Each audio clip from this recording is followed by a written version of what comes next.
Guys, welcome to week 8 of SRN's Cup Series presented by Sparkle and Shine Mobile Detailing. We have the Sin City 200 live from virtual Las Vegas Motor Speedway tonight. I'm Greg Olenik. I'm here with Byron McDonald, my co-commentator. Byron, we're having a pretty good day so far. Tell me about it. Oh, yeah, man. Above us being Larson fans, our guys brought it home tonight. So hopefully one of these guys get lucky tonight and have a good run like he did, man. I'm looking forward to it. It's a high, wide track and lots of groove racing. So I'm looking forward to it. Yeah, I'm not sure if anybody got to see the race earlier today, but it was wild. People were all over the track. They were making them 4 and 5 wide on the front stretch and the turn. So we could be seeing a little bit of that tonight with 130 laps and no fast repairs. Like I said, at Las Vegas Motor Speedway, it's a bigger track than most people give credit for, huh? Oh, yeah, absolutely. That's the one thing is, this opening start here, that track position, we talked about it in the pre-race before we started here, was, it's track position kind of race. We both experienced that this week, and I expect these guys to experience the same thing tonight. So expect some gambles possibly on some pit strategy, maybe some two tires towards the end. But all in all, if these guys can keep it clean, man, I expect a great race. All right, so before we move on to the league information one more time, it's brought to us by Sparkle and Shine. You can check them out at sparkleandshinemobiledetail.com if you need more information on their products or what they have to offer. Go check them out, and it's a great company, and Sean Kozier heads the team for them, and he helps us out all the time here at SRN. He's decided to sponsor the races this week at Las Vegas, so we appreciate that very much. So like you just saw on our next slide, we're going to go ahead and talk about the league here. We're on week 8 of 20 in this fixed setup league for the Cup cars, and like we like to always reiterate, there's no fast repairs in the Cup Series, so you really got to take good care of your car for these 130 laps. Otherwise, you're going to be finishing in the back, and that is not what you want for the whole season. Absolutely. And what's crazy is people think they don't drive differently, but knowing you don't have that fast repair in your pocket, man, it changes the aspect of everything. And so one small mistake can upset your car, and then you're in the wall and you're done for the rest of the week, and you won't get a chance to get that weekly payout that we always talk about. Yeah, and it's not listed here on this slate, but there are 3 drop weeks that the drivers can use in case they do have a bad finish, like we just talked about, but those can go away very quickly in a league with no fast repairs. So we always like to harp on that fact, but they are paying $15 a week to get their entry spot in the league. So it's not a cheap league to join, and they're running against the best talent within SRN. So you got to spend some to win some, and that's what we're talking about here. They have weekly and season payouts, and $1,000 goes to the first place. We'll talk about that a little bit later. And we have 5-person teams, up to 5 people on a team here at SRN. So we'll talk about all that in a little bit. But next, we're going to go ahead and talk about what these drivers are racing for tonight. I'm not sure of the total car count tonight, but right now, first place is going to take home a $75 payday, along with second place taking home a $45 payday. So not too bad, Byron. Absolutely. You see there, third place coming home with $30. Fourth place will come home with $20, and fifth through seventh will come home with $15. So if you're able to find yourself in that top 7, you're coming away with at least your entry fee back into the next race. So definitely a lot to race on the line here tonight if you come away with that victory.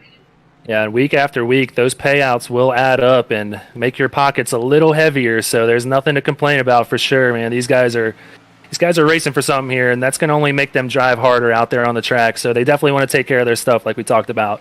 Those season payouts, this is what it's all about right here. You see that 4-digit number there? First place taking home $1,000. Second place is going to take home a nice $600, and third place is going to take home $350, Byron. Absolutely. If you're fortunate to make it to that final race and be a part of that top 5, you're going to come away. If you come home in fourth, and $225, and if you happen to be the last car that night, you're not going to be empty-handed. $150 to the fifth place winner. So just making it to that final 5 race is going to pay out pretty hefty there. And then once you get there, all the marbles on the table, and man, anything can happen. And if you make it to that championship there, you're expected to be competing for that team championship as well there for that $300.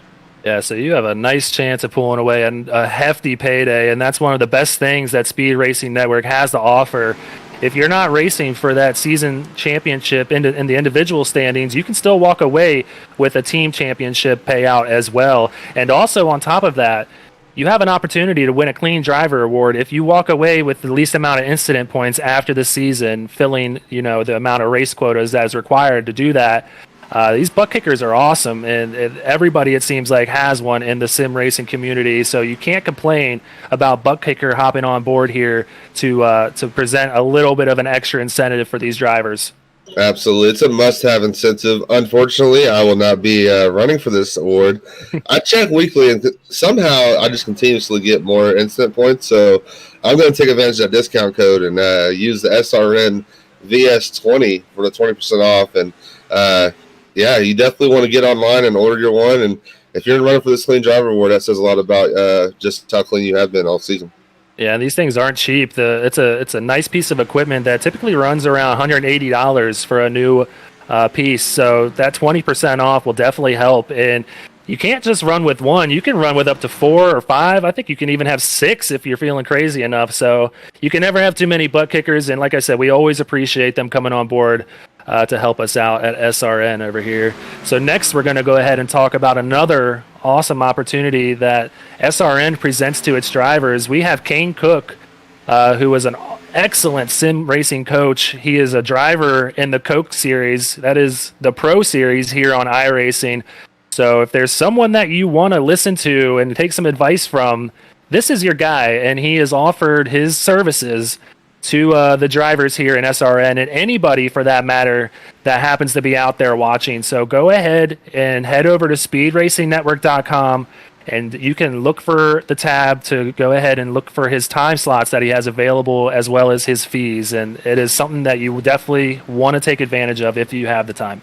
Absolutely. Known on iRacing just around the profession as Mr. Hard Charger, he starts in the back and works his way up to the front, gaining the most positions throughout a race. So I've taken lessons with them. My game has grown exponentially. So I definitely take advantage of this whenever I get a chance. And I encourage anybody else that wants to take their game and their driving skills to the next level to take advantage of this session.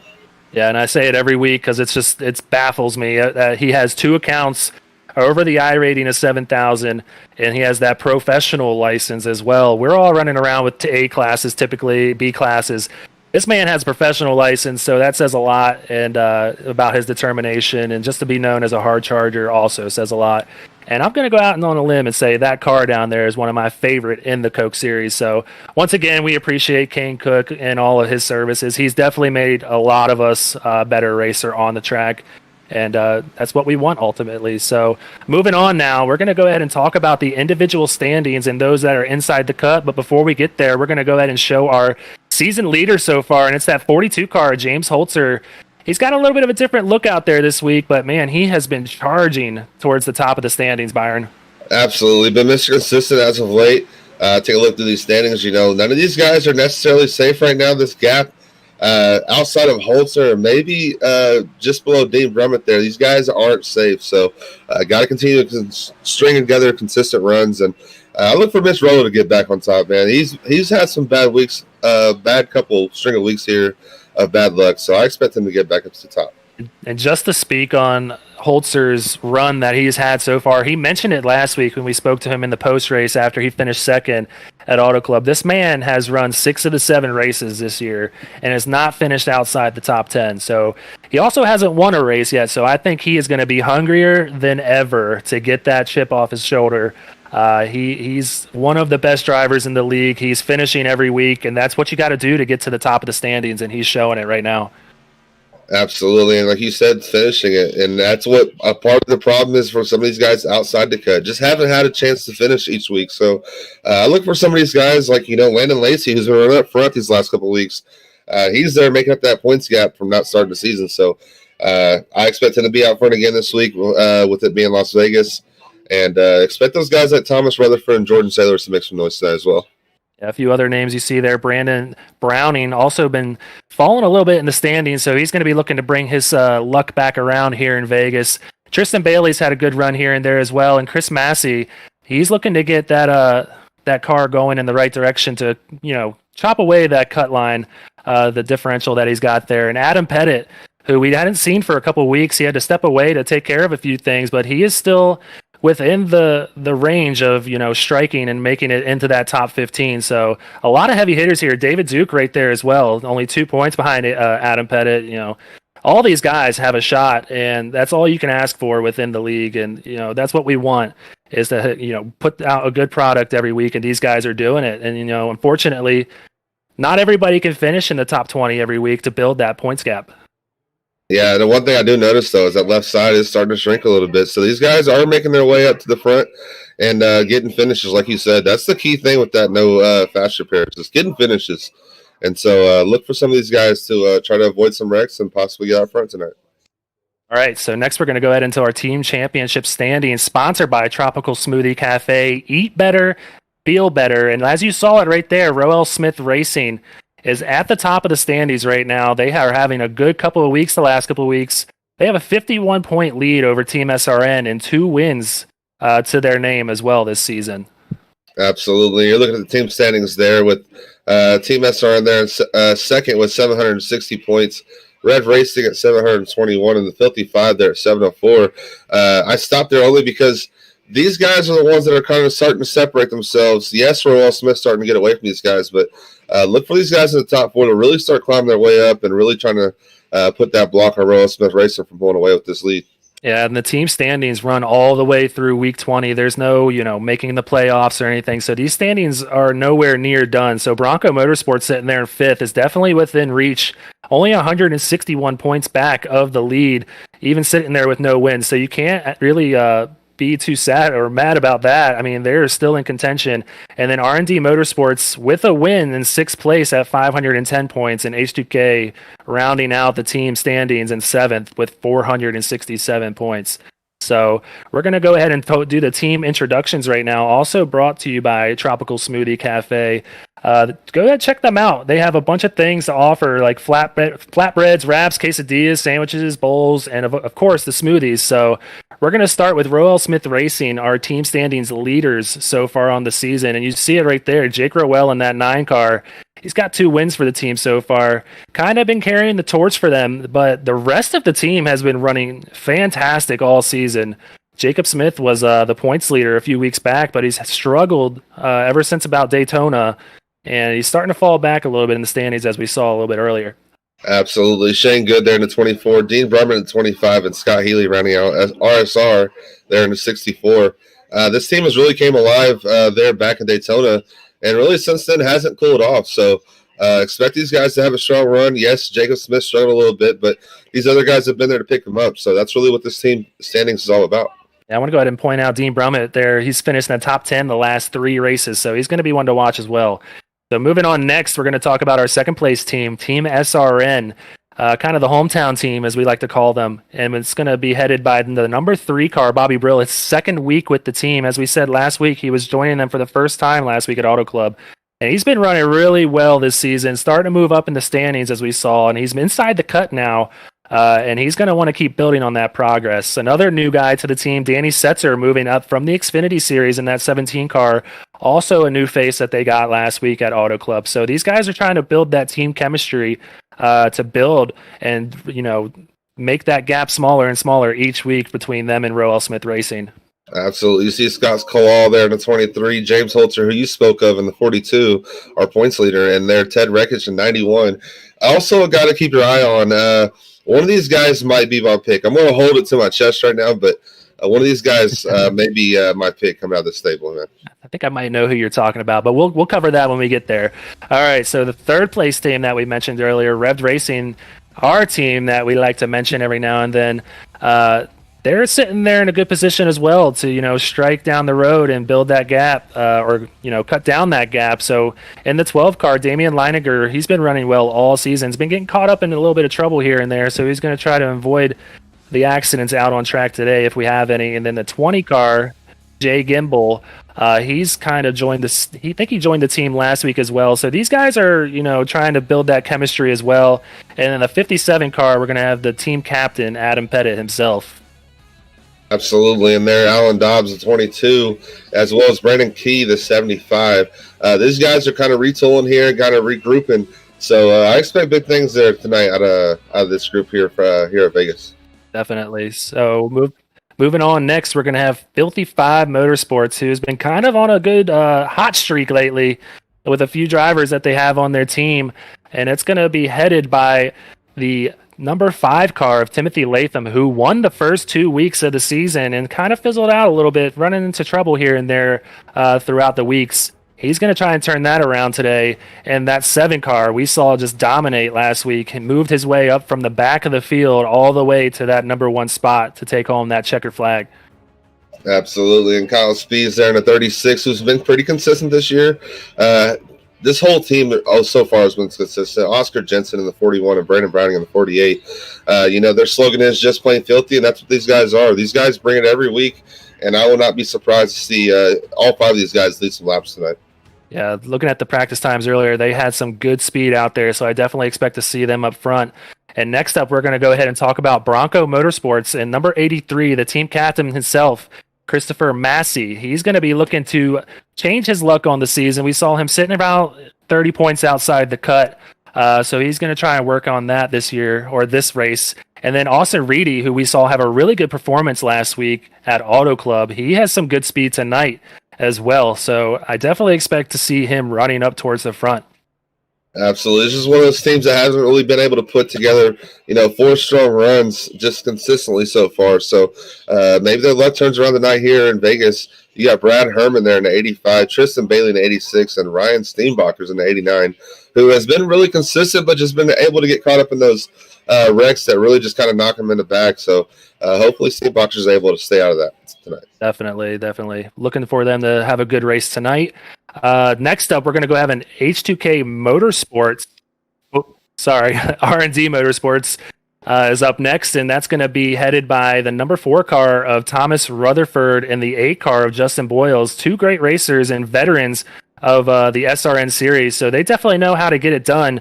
They just yet to do so this year. Absolutely. David Duke there in the 78 and Mitch Rowell in the 96. Going through a little tough streak here as a team, but these guys can regroup here tonight here in Vegas. Yeah, definitely. I ran a Monday session in the officials with David Duke, and he definitely has some speed. So I expect to see that 78 car work its way up to the front, as well as Jordan Sailors and Mitch Rollo, who's also, like you said, looking to change that luck around with that 1 win on the season. So next up, I mentioned them a little prematurely. H2K Motorsports is rounding out our teams, and that's going to be headed by the number 27 of Gabriel Ellison, who has had a fantastic season so far. He's sitting in 3rd right now in the points, and he's just been kind of running consistently all season in the top 10, and that's all you can ask for. And then the 30 car, Michael Spangler as well. He's the 2nd car on the team. Absolutely. Joseph DuPont there in the 88 and Greg Well in the 94, who has consistently been starting on the pole or up front. So he looked like he learned his lesson last week, saving those tires. So I expect him to be out front again tonight and showing that strength that he's got. And from the looks of it, like you mentioned, right now it looks like he is on the pole as we speak. A few cars still left out on track, but we'll cover that in just a couple minutes when we get out there to see them grid up. So next up, we have quite a few independent drivers out there racing with us tonight, headed by the 13 car of Ryan Ducam, who we saw finish 3rd in the Xfinity Series on Thursday. So he's definitely going to be a contender out there tonight. And the 82 car, Greg Joyner, another Bronco part-timer who's going to be moving up this week to run with the Cup guys. And I'm very excited about this. The number 28 car, Jordan Bain, he's a good friend of mine. I've seen him move up through the ranks. He came off of Xbox, and he's here on the sim racing now. And he's running his first ever race with SRN, so I'm very excited to see what he can do out there. Absolutely. Our teammate and your teammate down in the Xfinity League, Aaron Gerwitz, in the 21 for Red Racing, but running independent tonight, moving up. Josh Siegfried, also a part of Red Racing there in the 66. Joshua Balliette in the 74, and Brian O'Shell rounding out the independent drivers there in the 54 with the Pit Viper car. So just because these guys are independent, do not expect these guys to be in the back. These guys will be up front tonight. Definitely. So you kind of, before we move on, we also have one more that we did not have on that list, and that is the winner from Thursday. That's Jovi Sagiped, who had a great run on Thursday and kind of said, or to, for lack of a better term, he dominated out there and ran up front most of the night. So definitely expect to see him out there. He had good speed in practice, so we'll see what he has with these Cup guys this week. Absolutely. I've been waiting for Joby to get up here and see what he can do in the Cup. So I'm excited to see him out here tonight. All right, so the qualifying is done, and they are gritting up out there on the front stretch. But before they get going behind that pace car, we'll go ahead and read off this top 12. And like I said, Greg Wellen with another pole this week in that 94 machine, running a time of 30.099 for H2K Motorsports.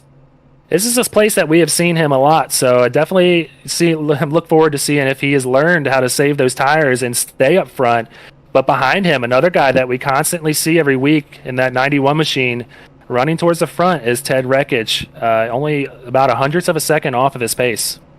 Absolutely. Kyle Spees there in third for Filthy Five Motorsports. Another teammate outside of him, Timothy Latham, in fourth. Dean Brumman in fifth for Rowell Smith Racing, and David Duke for R&D Motorsports coming in sixth. All right, and the first Bronco car we're going to see is Brad Herman in the 85. He's starting seventh.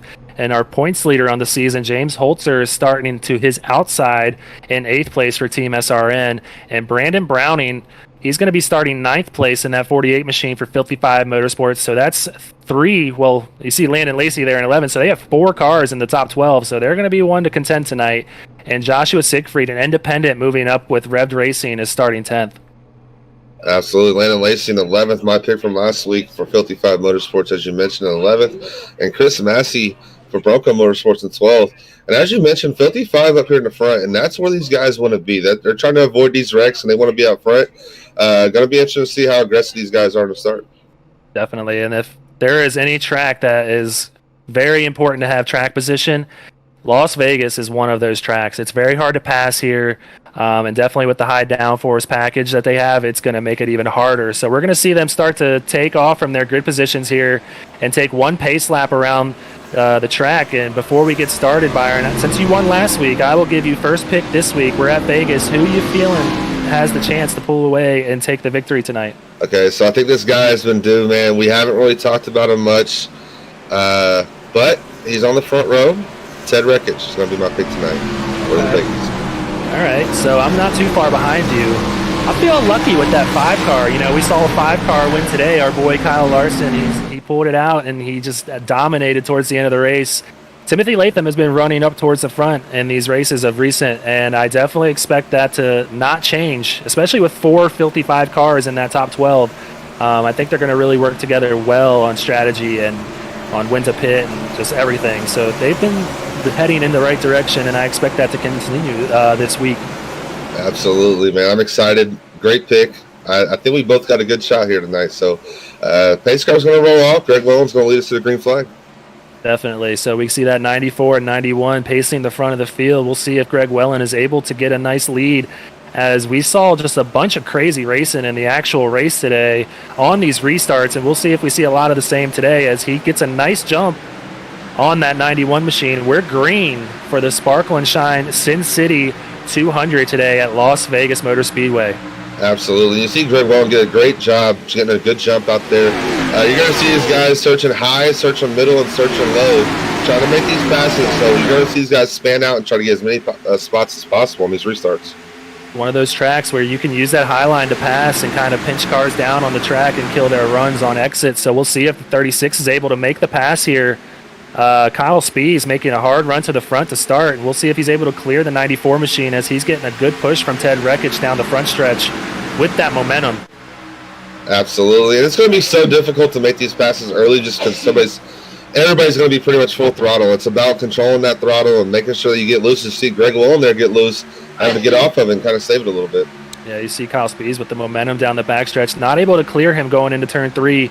And Dean Brumman sitting back there in 5th is just going to kind of bide his time and see what happens and what plays out. And he doesn't want to push his car too hard, as you see him in that Kyle Larson, Ricky Hendrick paint scheme tonight. So maybe he's feeling a little lucky out there. But Kyle Spees and Timothy Latham going to the front right here. There's our first and second place cars, as Greg Wellen and Ted Rekich are still side by side.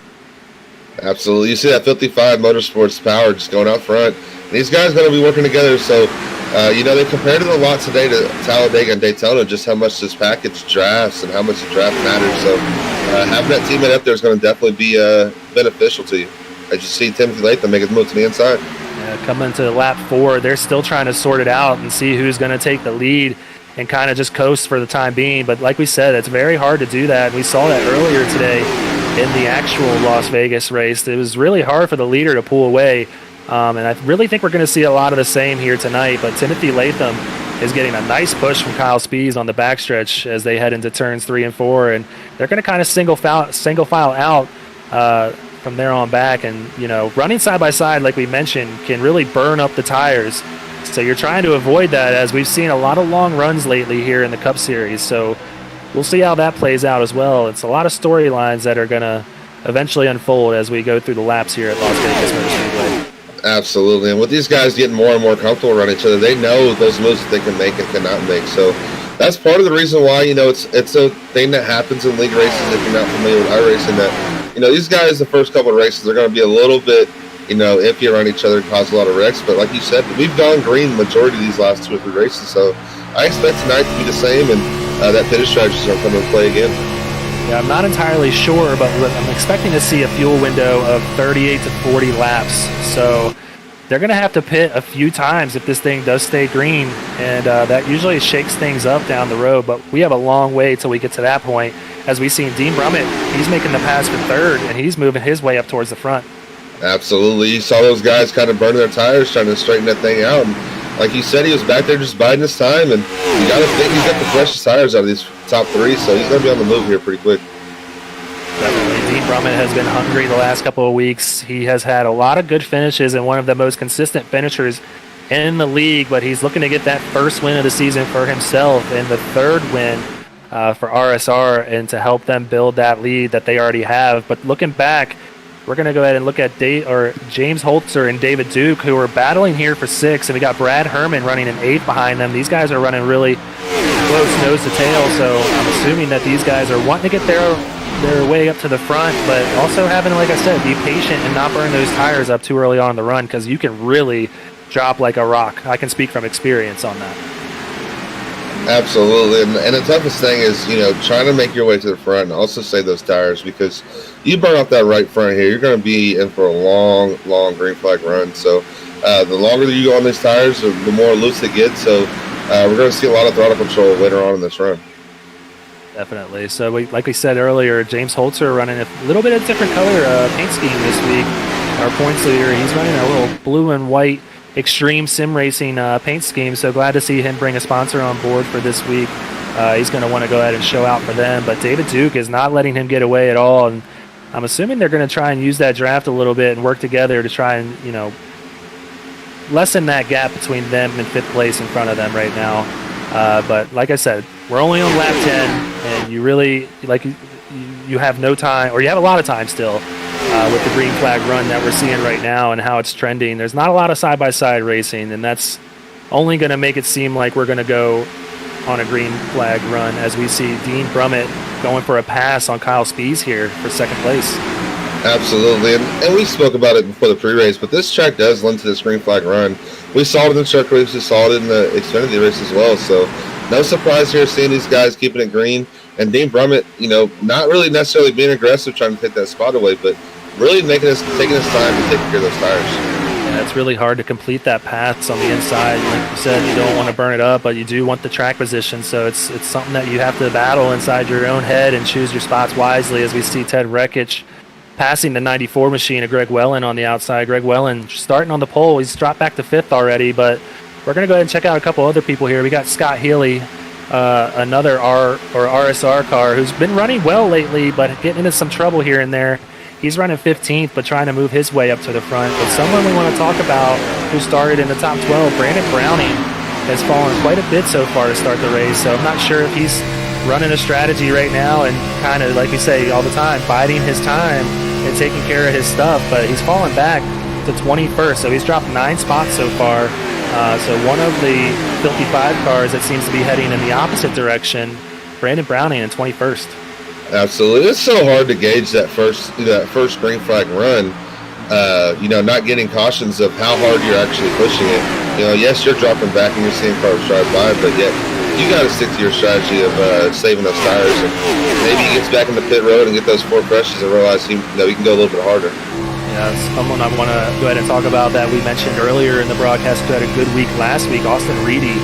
he's moved up 5 positions from his starting position of 23rd. He's up to 18th, so he seems to be trending in the right direction. He wants to get back up there and have another top 5, top 10 performance tonight and help Bronco Motorsports move up in the team standings as we've seen them in 5th place this week. But only 160 points back, like we said, so just there's a lot of time for those team standings to, work themselves out, and he is definitely helping the cause this week, as we see also Chris Massey up there not too far ahead of him in 14th. We got Brad Herman running 10th, and so they're having a good race so far as we're on lap 15 of the Sin City 200 presented by Sparkle and Shine. Yeah, and I want to go back to something that Landon Lacey spoke on last week was just how difficult it was to drive through this field last week. So these guys that are up front, you got to wonder if they recognize the same thing that he said last week and thought, hey, I want to get out front. And, these guys that are in the back, we see Mitch Rowell kind of moving his way through the field. But once they do get up to the front, do they have the tires? And do they have the strategy to stay up there? Definitely. So Landon Lacey is trending in the right direction as well. He's moved up from 11th to 8th. So he's working his way up, even though, like you said, he had a tough time passing all those cars. He seems to be pretty good at it, so we'll keep an eye on Landon as the race unfolds. But Jovi Sagiped, he's up to 24th and running, with these guys back here too wide. Brandon Key right in front of him. It looks like Austin Reedy as well as Chris Massey Greg Joyner behind them. So many Bronco cars out there, so apologies for that. But he looks like he is wanting to move his way through the field as quickly as possible. The man knows what he's doing. He won on Thursday in a dominating performance, so he is trending in the right direction as well. Absolutely. I watched every lap of that race because Jovi is a fan favorite, man, and so happy to finally see him up here in the Cup and finally getting that elusive win for SRN. Definitely. So James Holtzer, he's moved his way up to the top 5, running behind Dean Brummett in the 25 machine and passing our pole sitter Greg Wellen in that 94 machine, and just behind him David Duke as well. So R&D is looking to have a good night. They need to get their team standings moving up, and so they're looking to have a good run as Justin Boyles is running 11th right now, and Thomas Rutherford in 15th. So that's 3 cars in the top 15, so they're having a good day so far. Absolutely. We spoke on them. They've been caught up in a couple of wrecks here and there, but all in all, not really been able to complete the races, and that's really where their shortcomings have come. So these guys looking, getting this green flag run, getting these spots, moving up. That's a cool car that Justin Boyles is in that number 8 KISS car. A legendary band, to say the least, but, man, that is an awesome paint scheme. So if I had to vote on my favorite car out there this week, this one would definitely be mine. Absolutely. Great paint scheme. Hope he can keep it clean, man. That's the one thing I said, R&D just really hasn't been able to finish the races, as you see David Duke making the move to the inside of Greg Wellen. Yeah, I mentioned David Duke earlier. I ran officials with him earlier in the week, and he seemed to have what it takes. So I definitely expect to see him running in the top 5 at the end of this race and contending for a win. And that would be his first win of the season. So he's definitely looking to get that off of his shoulders and, in the bank. So, but wins don't qualify you for the playoffs. We like to always mention that. But they definitely help in the point standings, so you can't complain. But right now, this top 3 is not separating themselves from one another. We still got Timothy Latham leading them around with Kyle Spees in 2nd and Ted Rekich in 3rd. Absolutely. This is just a great battle right now. Not really able to pull away. We spoke on that just because of the draft package. So this is a little 3-car breakaway, and you see Rekich kind of peeking to the inside there, Kyle Spees. Yeah, these guys, you could put a blanket over them, and you could put any of them in any position, and they have the car to be up front. And it's just like you said, it's such a hard track to pass at. You don't want to push it too much as we are hitting that halfway part in the run. These tires are going to start falling off for these guys, so you don't want to push it too hard. You want to save what you got, because it's looking like this thing could go green for a little while, and they want to get to that green flag pit stop in that top position. So we're going to keep an eye on this lead as it seems to unfold with Timothy Latham up front. Absolutely. You see Timothy Latham kind of move up a little bit there as the tires wear off. You kind of move up to that middle groove, and that's where you're going to kind of find your speed at, not necessarily at the bottom of the track and eat those tires up. So expect these leaders to kind of move around and see what works best for them. But right now, Latham kind of pulling away from these guys and really kind of just searching around the track for that speed. Oh, we got a yellow flag out. Oh, and just mentioned Justin Boyles in that KISS car. He's spinning around, and Jovi Sagiped on the infield there. He's going to save it. We'll see if all these cars can get by cleanly, but it looks like it might have been a one-car incident here with Justin Boyles. Justin Boyles, not me. Just a heads up. That was him. It was not. He's going to take the toe to the infield, but we're going to have a wreck replay presented by Sandwich Man Racing Sports Memorabilia. Check them out on Shopify. You can also do a Google search for Sandwich Man Racing Sports Memorabilia as well, and that'll take you straight to their site. But we're going to go ahead and ride on board here with Justin Boyles, who was right around Jordan Sailors and Mitch Rollo. Looks like he's breaking a little bit loose and just comes up a little bit on Jordan Sailors. And looks like Damian Leininger gets into him as well. So I think both of those cars might be done for the day. But we saw Boyles take a toe there. I'm not sure about Leininger. Leininger looked like he may have blinked through him because I didn't see the front end get destroyed, as you normally say. The net code there got him, but... Yeah, we've seen that happen all too much recently. The old netcode bug is going to go ahead and take Justin Boyles out of the race. Man, unfortunate, as he was having a good run heading towards that top 10. And it's just unfortunate, again, we spoke on the mishaps that R&D's had, so just compounding, and now it puts pressure on those other 4 drivers to come out here and perform. Yeah, I want to go ahead and check Damian Leininger's car real quick to see if he had any damage. He definitely registered some damage through Justin Boyles hitting him in the back there. You could see the panels just come off the back of Justin Boyles' car, but Damian looks very clean right now, so he might have got lucky, like you said, and blanked right through Justin Boyles. So he is definitely feeling lucky in Las Vegas tonight. Yeah, if he's able to he's going straight into his tires there, so it looks like he didn't get any damage. I got lucky with that in the truck race the other day. I don't know how it saved me a fast repair, but iRacing has been a little bit glitchy this week, and that one paid off for Damian Leininger. Yeah, for those that don't know, netcode is just something unfortunate that happens within iRacing where it registers you hitting that car even though you're really not, and it will just act as though you're going to hit that car, and it just turned him right there. So that's just really bad luck for Justin Boyles, but really good luck there for Damian Leininger in the 12 machine. He's going to be able to continue his day out there. But right now, I'm not sure if Oscar Jensen stayed out or what, but he's going to be our leader, it looks like, behind the pace car. Absolutely. And Riz here, we're seeing the strategy starting to play out a little bit. Oscar says he doesn't want to be in the back. He's been spending a little bit of time there in the mid-back area. So if he's going to stay out here, look like he might have just missed pit road, so he's going to come down now. Yeah, I was going to say that is a bold call, like we heard Jovi say a couple times over the radio on Thursday, for those that stayed out on a 20-lap run with old tires and fresh tires behind you. That is going to be a bad recipe, to say the least. But we see him peel off pit road, and Kyle Spees in the 36 machine will assume the lead as that 79 car is a lap down and is looking for a wave around, it looks like. So let's go ahead and talk about this All-Star race, Byron. We keep talking about it every week, and it's still a little bit ways away, but we are so excited about it here at SRN. It's on May 1st. That's when we're going to have the draft day. We have 4 different teams.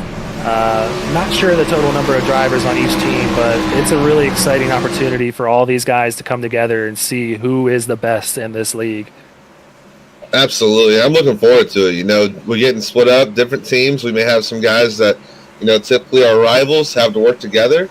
And then you also got to look at the fact that, we got the captains that also are going to have their own rivalry going. So whoever picks me, I definitely want to go out there and win it for them because, the bragging rights are going to be on the line. Yeah, you mentioned 4 team captains. We got Sean Griffith, Jason Tripp, Adam Pettit, and Danny Setzer. Those are going to be our captains, and there is already a lot of trash talk. We're hearing it in our ear right now, and he really wants us to say it. So Sean is saying Sean's going to whip Tripp, and he wants everybody to know that he came up with that rhyme. So whip Tripp seems to be the motto for tonight's heading into the All-Star. Yeah, hashtag whip Tripp. Tongue twister there, bro. That's a tongue twister. But yeah, we're very excited for this, and the qualifier races are going to be on Saturday, May 8th, with the actual All-Star race being on May 9th. Something new that we've never done here at SRN. So if you have the time to check it out, put it on your calendars, and go ahead and join us. It's going to be awesome. Something I've never seen on iRacing before. So definitely check it out. Absolutely. We're getting ready to go green here, and Kyle Spees taking that lead on pit road. We're going to be able to see if he's going to be able to hold off Timothy Latham here. Yeah, we've seen these two cars kind of be the class of the field, also with that 91 behind them. Those were our top three before pits. Looks like James Holtzer was able to pick up a couple spots in the pits as he's going to be restarting third. And then David Duke rounding out the top five in that 78 machine with Greg Wellen on his outside starting sixth.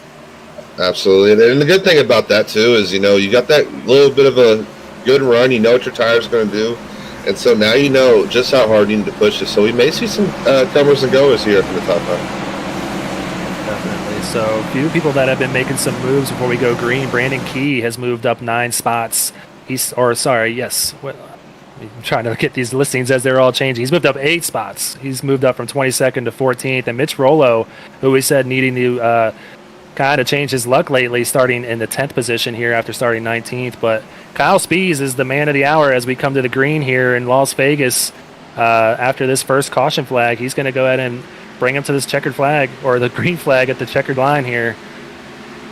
Yeah, he gets a good start there. You see Timothy Latham just drop in line. You got to wonder if he wants that clean air again and get out front. But looking on the outside here, but going to allow James Holtzer to get to the inside of him. Definitely curious to see how they lined up there and then kind of just went back to 2 wide immediately. You want to be that car that's out front as his teammate is going to go ahead and push him there. But Ted Rekich giving James Holtzer a big push to the front. He's going to be able to clear Kyle Spees out of 4 potentially. If he gets a good run on that low apron there, he's going to be able to come up in front of Kyle Spees and clear him going into 1. Absolutely. James Holtzer moving to the point. And, again, he's had a strong couple finishes the last couple of weeks. You said it. He hasn't finished outside the top 10. We got a wreck in the back. Oh, and Greg Rowan down to the apron. Able to save it. Fortunately, I'm sure the field is happy to see that. But Kyle Spees is immediately attacking James Holtzer again. He's going to move back to the front. Ted Rekich potentially going to go ahead and move ahead of James Holtzer as well. And Timothy Latham going to get the door absolutely shut on him by James Holtzer there.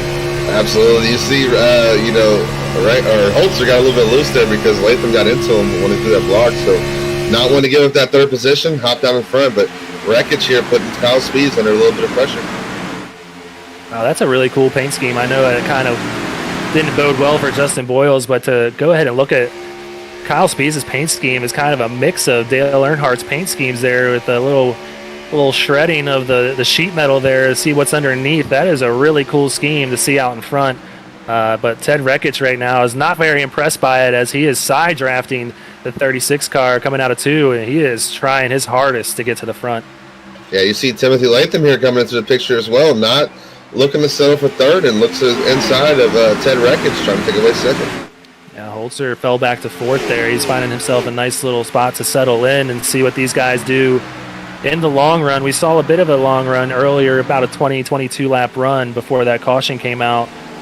So they're going to look to do the same here and kind of settle in and see if they can kind of save their stuff. And if Holtzer can stay there, it might bode well for him in the long run.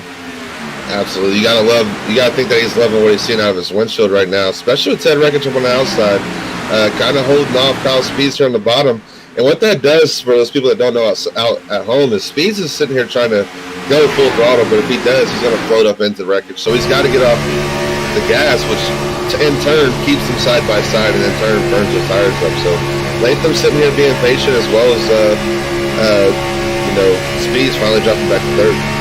And the thing about these Cup cars, which is a little different from what I raced on Thursday, these guys are flat out the whole way through the track. So there's really not much more they can do besides the draft and side drafting and kind of pinching these cars on the bottom to make a pass on the high side.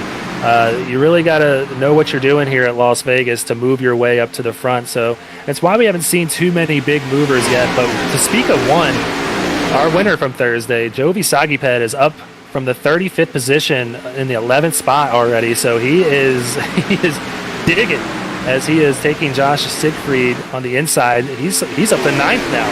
I mentioned him in 11th. He's already picked up 2 spots in the time that I was just talking about him. So he is heading to the front. Absolutely.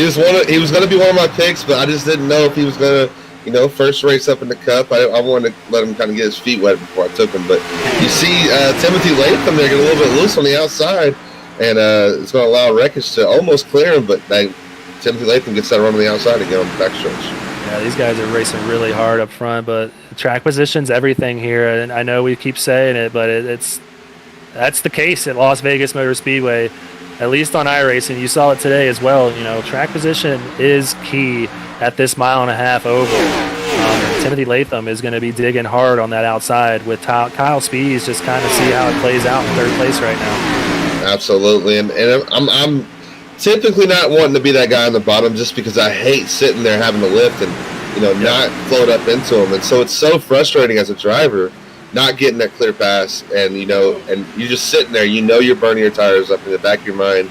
You're thinking, I got to let him go, but also you don't want to give up that lead. Definitely. So we want to go ahead and talk about a few more big movers. Surprised to see Jake Rowell and Jacob Smith starting as far back as they did. Each of them, Jake started 36th and Jacob started 34th. So these are two guys running for Rowell Smith Racing, who was our points leaders in the team standings. Not sure what happened to their qualifying run, but right now they are having some hard charges to the front. Jake's already up 18 spots and Jacob up 14 and 20th right there. Absolutely. You see those guys running together, so you got to think these guys are communicating with each other and telling each other, where to move and go up and down the track. But making up for that poor qualifying run, but finding their way up to the front. Yeah, something we've seen them do, or Jake do quite a bit these last couple of weeks, start towards the back and move his way up to the front methodically. With those 2 wins on the season, he's sitting second right now in the points standings and has just been constantly climbing through the weeks. So we see Adam Pettit there in the 57 machine, who I spoke to him before the race, and he just did not seem to have it down for this week at Las Vegas. Not really sure what to do in these A cars, the Cup cars. So curious to see if he's able to kind of build on where he's at in 21st right now. But James Holtzer seems to have started to move his way back up to the front. We saw him fall back to 4th a little bit, and he might have just been saving a little bit as those guys were battling side by side like we saw and burning their stuff up. Absolutely. I saw David Duke be able to get by Ted Reckich there. He got to the wall, but you see Mitch Rowell here move up to 7th. One of those guys that we spoke on that hasn't had a good string a couple weeks put together, but here he is sitting in 7th and trying to move into that top 5 with Landon Lacey right ahead of him in 6th. Yeah, a couple RSR cars behind him with Dean Brummett and Scott Healy also trying to make their way to the front. And we always say it every week, the safest place on the track seems to be up front, and Mitch Rowell getting caught up in a few accidents these last couple of weeks is definitely looking to get to that safe space up front. So 7th so far, up from 19th where he started. He's having a great run, as well as Scott Healy, like we just mentioned, up from 16th to 8th so far tonight. So great to see a lot of these guys moving up to the front. Absolutely. I think that first green flag run really helped these guys to realize just how hard they can push. And some of these guys move up to the field, as you see, they're pushing a little bit too hard getting to that wall coming out of turn 2. We see Jake Rowell taking Joseph Ballier on the inside here. He's going to try and get that 17th spot as he's methodically moving his way up to the front. Yeah, you just got to wonder with this being such a green flag run that, I spoke on it earlier. Yeah, you're moving through the field, but if you don't ever catch that break, just how high can you climb, on these green flag runs? And you got to hope for that caution to catch these guys back up and bunch everybody back together so you can make some more positions. As you see Landon Lacey moving to the inside of Ted Reckich. I mentioned Reckich getting into that wall. You got to wonder if that damage might be affecting him. Yeah, it might be making him a little bit tight in the turns, which is definitely not what you want on a track where you're flat out, when you're not 2x2x2 on this track. So that's going to be costing him some speed, it looks like. But I think in a lap or two right now, James Holtzer is going to be either on the inside or the outside of Timothy Latham trying to make a pass for the lead. He's closing that gap. I absolutely agree. You see him moving. He's able to stick his car lower than Latham right now, which is giving that clean air and allow him to pull up to that bumper. As you see him get that huge run out of 4 there, and I expect him to be up to his bumper by the time out of turn 2. So to go through the top 5 right now, we got Timothy Latham, James Holtzer, Kyle Spees, David Duke, and Landon Lacey, who he said has been having a great start to his season. He started late, but he's having a great run, to say the least, and he's moved up from 11th to that top 5 already. So he is another one of those guys who is heading in the right direction. Absolutely. You see Timothy Latham not willing just to move over for James Holtzer. He's going to go to the inside of him, make him work a little bit. We'll see how long it's going to take him to make this pass. I can't imagine it's going to take him very long. I think he was really sitting back and saving his stuff as they were battling in that top three, him, Kyle Spees, and Ted Rekich, and I really think he might have the tires to do it right here. Absolutely. You know, it's a little bit longer in this run, so yes, those tires are crucial, but again, he has that momentum on the outside, and Latham's able to pinch him, which I'm surprised he's not really doing that. So we'll see if Holtzer's able to get a run here out of 4 and possibly make this pass. So right ahead of them, we're going to have a lapped car, potentially the 86 of Tristan Bailey. He might play a factor in these two running side by side. We'll have to see what lane he goes to, or if they just split him in the turns. It's always something you got to be careful of, but James Holtzer is able to clear him. He's going to block Latham here on the backstretch. These guys are running really aggressive. Latham is going to take the high side here. Absolutely, and folks, we still have a little bit less than 100 laps to go, so I'm telling you, this is not the last lap. These guys are definitely racing like it is a caution flag lane. 20 and the 21 are slow on the backstretch here. We'll have to go and see what happened to them. Gerwitz in that Camping World car and Jaden Gimbel, 2 teammates. One part-time, Gerwitz is part-time, and Gimbel here. They must have gotten into each other on the backstretch coming out of 2. We're going to go ahead and check the replay. Like we said, brought to us by Sandwich Man Racing Sports Memorabilia. Check them out on Shopify. They have a lot of good stuff. Die casts, jackets, hats. They got it all. So we're going to go ahead and follow Gerwitz here. He looks like he might have gotten to the wall and just spins himself out. Not sure where Gimbel comes into play. He was spinning back there too on the backstretch. It might have been a little further ahead. Yeah, that's just unfortunate. Looks like Gerwitz just got a little bit tight there. He might have had some damage prior to that and just got a little bit tight, but unfortunately, it's going to end his night. Yeah, Gerwitz had a good run there on Thursday, so he was hoping to have a good finish tonight running as a part-time independent car.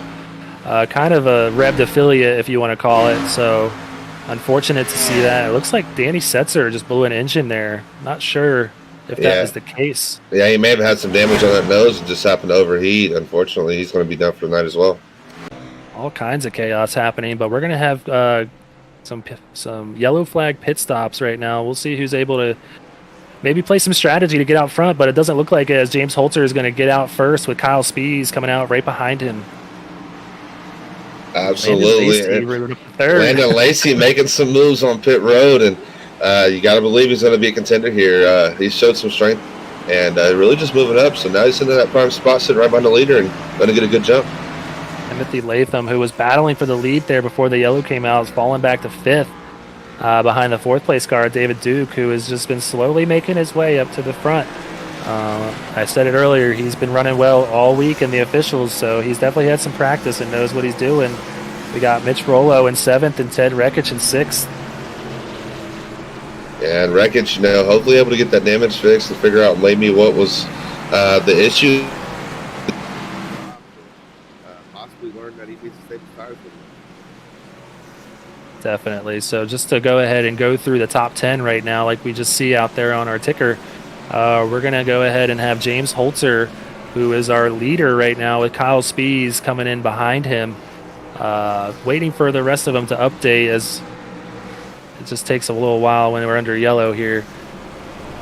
Landon Lacey is going to be 3rd, David Duke in 4th, Timothy Latham in 5th, Ted Rekich in 6th, Mitch Rollo 7th, Greg Wellen in 8th, Scott Healy up from 16th and 9th, and Dean Brummett still sitting in 10th right now. Absolutely, and I noticed that bright green car, Joby Sagpit. Don't count him out. Sitting outside the top 10 right now, but he's got plenty of laps, and he's moved his way to the field so far. So we're going to kind of find out what he has, if he has anything for these lead lap cars that's been lead up front. So I want to go ahead and put the chat to a challenge right now, and I want to go ahead and hear who everybody thinks is going to win this race. And while you're doing that, go ahead and like the broadcast and subscribe to Speed Racing Network, so you guys know whenever we go live, and you'll have our schedule and all the past videos and races and everything. So we really appreciate the support, but we want to know what chat's thinking, who's going to pull out the win today.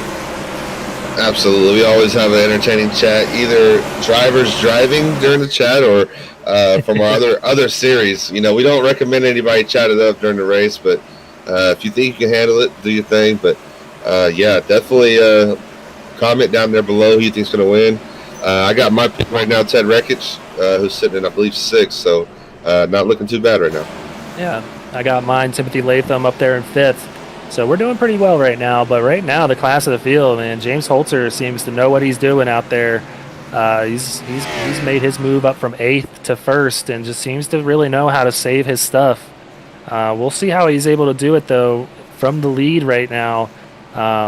He's going to be under pressure from these guys, and I know that 7 car behind him is really going to be digging to get to the front. Absolutely, and this is going to be one of those spots that, you look for your teammates here. You see a couple of guys from 55 up here. I expect those guys to work together and possibly try to train away from these guys and use them to their advantage. So to go ahead and talk about Jake Rowell again, he moved up a couple more positions after that pit stop. He's up to 15th now as he makes his trek towards the front. He's up 21 spots, so he is trying everything to get up to James Holtzer, who's our individual point standings leader. Jake Rowell, 2nd right now on the season. He's definitely going to be trying his hardest to get as much track position as he can on this restart. Absolutely, and that just adds more pressure knowing that the guy that you're battling right now for that individual point standings is in the lead. So going to be interesting to see how aggressive he is on this restart. All right, pace car peels down, and it's up to James Holtzer on when they go, and he goes. And he's going to get a nice gap over Kyle Spees as we see him drop down immediately in front of Landon Lacey to kind of preserve that 2nd place spot. And Timothy Latham is going to go ahead and try to clear David Duke here for that 4th place position. Yeah, he's peeking down to the inside of Landon Lacey. I think Landon Lacey was caught sleeping there. Usually that 3rd place car has that advantage of seeing that car and having that visual of that car take off. But James Holtzer caught the field sleeping there and really got a good lead here pulling out to the front. One of the hardest things with restarts and iRacing, once that pace car peels off, it's up to the leader to go whenever, and you can wait till the green actually drops, or you can go immediately. So you kind of just got to know that when you're not used to racing with someone, that can really set you back, and you don't really have that knowledge of how they do their restarts. So we might have just seen that happen right there, but James Holtzer seems to be having a little blinking issue as they head down into turn 3 here. Spees is going to clear him. Absolutely. That's the one thing you don't want to see, especially being the leader, hearing those guys around you saying, hey, you're blinking a little bit. I expect to move up to the top a little, and possibly let these guys go by and try to clear that issue up. Holtzer is going to have a nice run here, but Latham is going to clear him on the inside. And we might see the same thing that we saw last time. Holtzer seems to be saving his stuff again as Greg Wellen has made his way up to the 3rd spot. Absolutely. He's shown all night that he's able to save his tires and really be there towards the middle of the run. So him dropping back to 4th right now is no surprise. And I expect him to be up towards the front here pretty soon as you see Timothy Latham look to the inside of Kyle Spees for lead. These guys are battling right now. Timothy Latham is going to try and clear the 36 machine, and I think he'll be able to do it. I don't think Kyle Spees is going to be able to get the run off of 2 that he wants, and they're going to, Timothy Latham's just going to slide up, but that high line does provide that run, and we're going to see him get back to the bumper here in turn 3. Absolutely. You got to wonder. Yellow flag is out. Yellow flag is out. Tristan Bailey, one of those lap down cars we mentioned earlier, he's going to get caught up in this time. Looks like the 55 of Jordan Saylor's back there with him as well. We're going to go ahead and have another wreck replay here, our 3rd one of the night, presented by Sandwich Man Racing Sports Memorabilia. They're getting their money's worth tonight. These tough guys seem to be having a little bit of trouble out there on the track. Absolutely. These cars are just naturally so loose at Vegas, and we're going to get a look here and see what happened to Tristan Bailey on the wreck. Yeah, we'll have to go back and see exactly what happened there with Brad Herman. I can't tell who that other car was. 55 of Jordan Saylor's. I think that started with them up there at the 55 and the 85. So let's take a look at it here. Just hard racing back here. Yeah, Jordan Saylor is going to get in the wall and just come down and get the quarter panel of Brad Herman, and that's going to end the 55's night. Not sure if it's going to end the 85, but he looks to have some heavy damage as well. So Bronco is having a tough start to this race. Absolutely. You see the 85, we can back that up from our producer, Sean. If we can back that up, the 85 gets loose on the bottom, and I think that kind of spooked Jordan Saylor just a little bit there, and that's what caused him to float up into that wall. and then you see him get into that wall there, and that's whenever it caused the wreck. So unfortunate there, getting into that wall, but just ricocheted off of it, and these guys are collateral damage.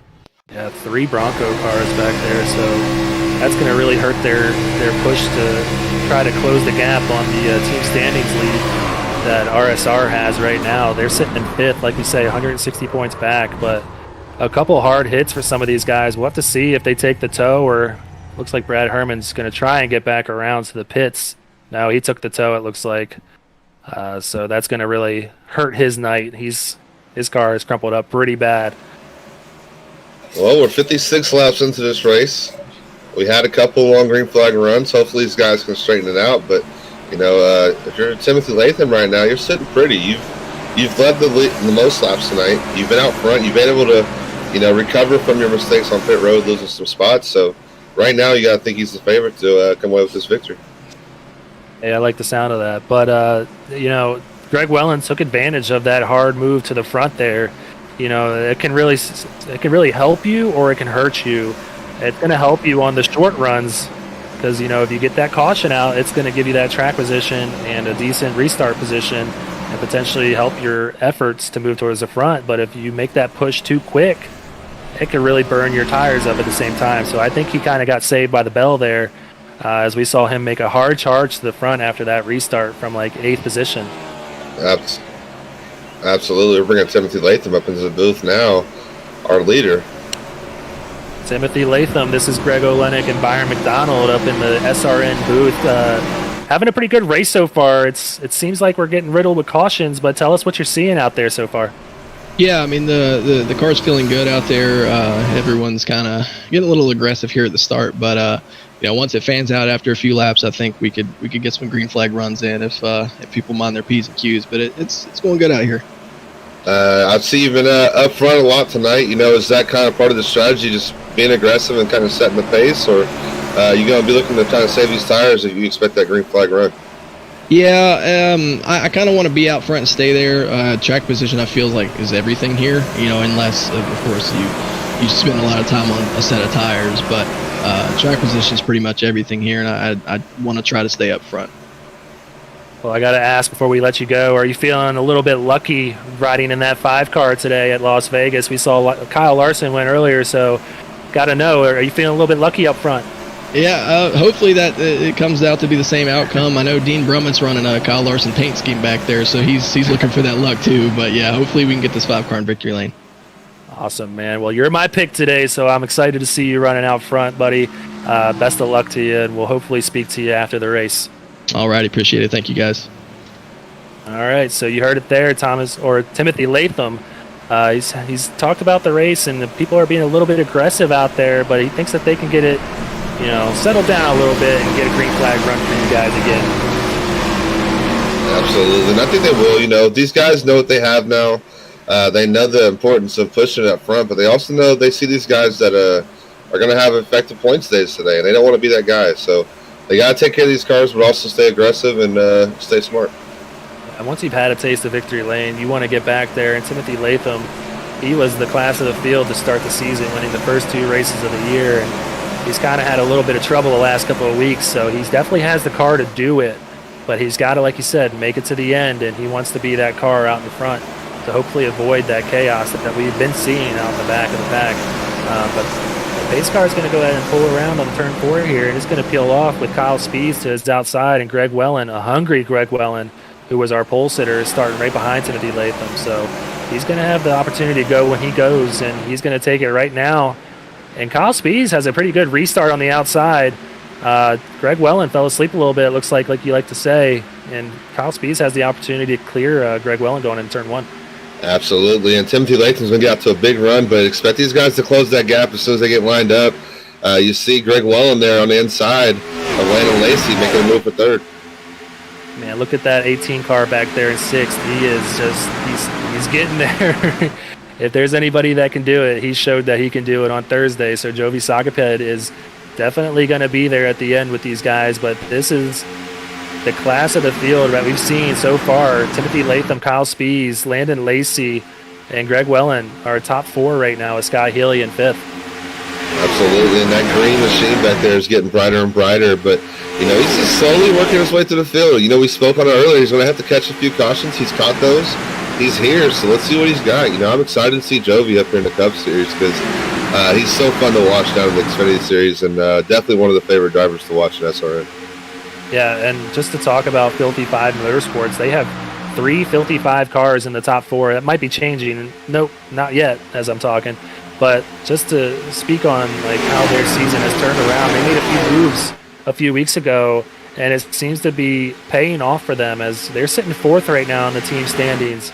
And this is only going to really help them close that gap on the leaders if it continues this way.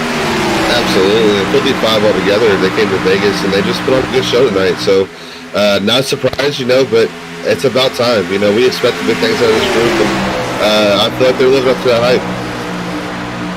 They definitely do not cut each other slack. They all want to be the leaders. So we're going to see Kyle Spees get a good run here on Timothy Latham on the backstretch. He's going to take that high line going into 3, and we'll see if he's able to get that momentum and use it to his benefit. He might have to slide in behind Latham here. Yeah, you see the slide job as Latham pulls up. Luckily, that's his teammate. If it wasn't his teammate, he may not have gave him that slack, but he's going to pull in a second and possibly pick to the outside of Timothy Latham again. Definitely. So Ted Reckich seems to have moved back a little bit. He's running in the 8th spot after we saw him run up towards the front at the beginning of this race. So he might just have learned a little something that he wasn't doing at the beginning. Kind of taking care of his stuff. Oh, we got another yellow flag out on lap 63 here. Oh, Jordan Bain in the 28 car. Seems like he might be able to keep that car going. Not sure what happened. We'll go ahead and take a look at the wreck replay when we get it queued up here. As we keep saying, it's presented by Sandwich Man Racing Sports Memorabilia. Go ahead and check them out on Shopify. And like I also said earlier, you can do a Google search as well, and that'll take you straight to the site. So riding on board is Jordan Bain. We're going to go and see Austin Reedy get into the wall, and he might have had to take evasive. Oh, he gets barely clipped. Those are one of those ones that you go by and you're just like, please don't hit me, and you get hit, and you're like, ah. Oh, yeah. You definitely see it, and you're like, no, and then it hits you. That damage definitely looks manageable, though, for Jordan Bain and the 28 machine. The only damage coming from that initial hit, and Scott Kalal, one of our top 10 in the standings, he's going to get a little piece of that as well. So a couple of really good cars here involved, and a newcomer as well, Jordan Bain, looking to make a name for himself in this league. Just an innocent bystander there, but it looks like he's going to be able to continue his day here. Absolutely, and this is unfortunate. You see the accident happen, but you're standing on that gas and just hoping that you can get by, and they just unfortunately put this right rear there. But as you said, shouldn't be too bad. Maybe a few seconds of damage to fix, but hopefully be able to get back out there and stay competitive. Yeah, we've seen Bronco take a big hit today, and they're fortunately able to keep the cars rolling to potentially pick up some positions. As we see, I believe, is that Justin Boyles? He's the lucky dog this time around in that number 8 machine. But that's the name of the game. And unfortunately, your day might not be going the way you want it, but you still need to keep those cars out on track to get as many points as possible. Absolutely. The interesting thing here is Scott Healy and Dean Brummett and Mitch Rowell decide to stay out, so they will be our top 3 going back green. Going to be interesting to see just how these old tires react to that long run, and maybe how these new tires act behind them. Yeah, I'm showing Scott Healy on an 18-lap pit run so far, and that's a few of those laps have been under caution, so he might only have about 10 laps on those tires, which might not be terrible. It's not going to be beneficial for sure, but it keeps saying, man, track position's everything. We got a few people that took 2. Ted Reckich taking 2, and Jake Rowell as well. He's taking 2 to kind of, pick up some more positions as much as he can. Absolutely, and with these strings of cautions that we've had, maybe these guys are thinking, we can get, we can steal a set, basically. We can stay out on this old set of tires while these guys try to work their way back up, and by the time they catch us and these cautions stop coming, we all pit together. So maybe taking a little bit of strategy here, and Scott Healy and Dean Brummett are just going to have to live with it. So, yeah. But I got to trust Dean Brummett, man. He's a smart driver. He knows what he's doing, and I expect great things from him. Yeah, just to speak on another couple that took 2 tires, Jacob Smith also taking 2, and Shane Good. So it seems like RSR are working out their strategy here either stay out or take two, and Sky Healy was the one that wanted to stay out and beat some laps. Our leader, Timothy Latham, before the caution, he fell back to 10th, so he's going to have some cars to pass on this next green flag run. Absolutely, and not just pass, but be smart about it. Take care of it. You're going to be faster. You've been fast all day, so it's about being patient and knowing not to rush to get back up there and possibly bring your stuff up or get caught up in an accident with these guys that have older tires. Yeah, so Revved Racing right now looking really good. They have 6th place, 7th place, and 8th place at the moment. And Damian Leininger, we saw get very lucky earlier. He's up there in 7th, so he's got to imagine, he's having a pretty good day considering what could have been.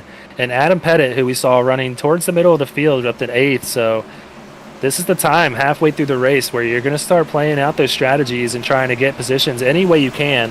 And to speak on another revved car kind of part-time, Josh Siegfried running in 4th place right now. So they all are, talking to each other and running these strategies through one another's brains. And this is what we've come up with, and this is how it's shaking up the field. Absolutely. And if you're those guys that are on fresh tires, again, it's all about patience. You know that you're going to be faster than these guys because they're about, 10 laps of green flag runs of their tires. So being patient and know that you're going to be faster, but also being smart about it. So we'll see whoever's the best out of that. And hopefully these guys can keep it straight that are only rubber tires. So our individual point standings leader, James Holtzer, is going to find himself back in the hornet's nest, as we like to call it, running in 16th right now. He's probably one of those guys that took 4 tires, I can imagine. He's going to have his work cut out to try and get his way or his car back up to the front. And Jovi Sagiped right inside of him, who we also saw making his way up to the front, running close to the top 5 before that caution came out. He's going to be on the inside of James Holtzer. So Sagiped's around some fast cars, but right now, the one they're all going to be chasing, Scott Healy, is going to be starting on that outside lane with Dean Brummett for RSR, 2 RSR cars on the front row here. Absolutely. Pace car's going to dive off, and going to be interesting to see how these guys work this out as teammates. Yeah, I got to imagine they're going to be talking to each other, letting them know when they're going, and Scott Healy is going to be able to come down in front of Dean Brummett, and they should have those top 2 positions locked up. But Mitch Rollo is going to be looking pretty racy here as he's looking to the inside of Brummett already, and Brummett's going to have to give it to him here. Absolutely. Mitch Rollo knows those new tires are coming, and so he wants to get all the position he possibly can now. So he's going to move into that second spot and possibly try to track down Scott Healy, our leader. The way the race has been trending, it's not a bad call for a lot of these guys to try and pick up some spots on pit road. So let's see how it plays out as we see Mitch Rollo just bearing down on that 64 machine. Oh, and we got Sagiped going through the grass on the infield there. He got really loose. He's going to try and come back up and blend back in. He's going to. Oh, he's so close. Hold on to it, Jovi. Hold on to it. There you go. Dirt track. Oh, yeah, he's dirt tracking it around there, man. Unfortunate to see after his climb through the field. So luckily he's still got 60 laps to go in this race. Plenty of time to build that position again. Absolutely, and I'm just really seeing that these guys on new tires really have just nowhere to go. Latham's sitting here weaving out of traffic, but these guys up front got a battle on our hands as Mitch Rollo's going for the lead. Definitely, and they are racing like crazy back there. Ted Rekich about put Damian Leininger in the infield as he was just blocking all the way down to the apron. They are trying everything to keep their position, and Timothy Latham falling back, it looked like a little bit there. Absolutely, and Latham, he's got to be careful. Again, these guys are running all on fresh tires, but he also cannot push it and possibly fall back. You see him drop back to 10th, so got to be able to try to regroup here and regain that momentum. Yeah, we just spoke to him in that second or third caution, and he said that he wants to be up front to avoid all the aggressive driving that's taking place out there. Like we say all the time, this is just it's a race to the front, and Scott Healy is making it happen right now on those old tires as Mitch Rollo, who is hungrier than ever after the last couple of weeks, is trying his hardest to get that line and get past him. He's going to have a good run on his outside here. We'll have to see if it can pay off after turn 1 and 2. Absolutely. He's looking to the outside of Scott Healy, but don't look now. But Dean Brummett looking to the inside of Mitch Rollo and not being satisfied with third. So this group right here is battling pretty hard right now for having some old tires, knowing that those fresh ones are coming. Like Dean Brummett's going to go ahead and follow Mitch Rollo on the outside lane and try to get past. Got another yellow flag. Might have been, I'm looking at the It's Ted Rekich back there. He was sitting in fourth place there. Yeah, one of those drivers that we saw up towards the front who was making those blocks on that restart. So we'll have to see what happened here. It's unfortunate as he's had a rough couple of weeks the past couple of weeks as well. This wreck replay brought to you again by Sandwich Man Racing Sports Memorabilia. All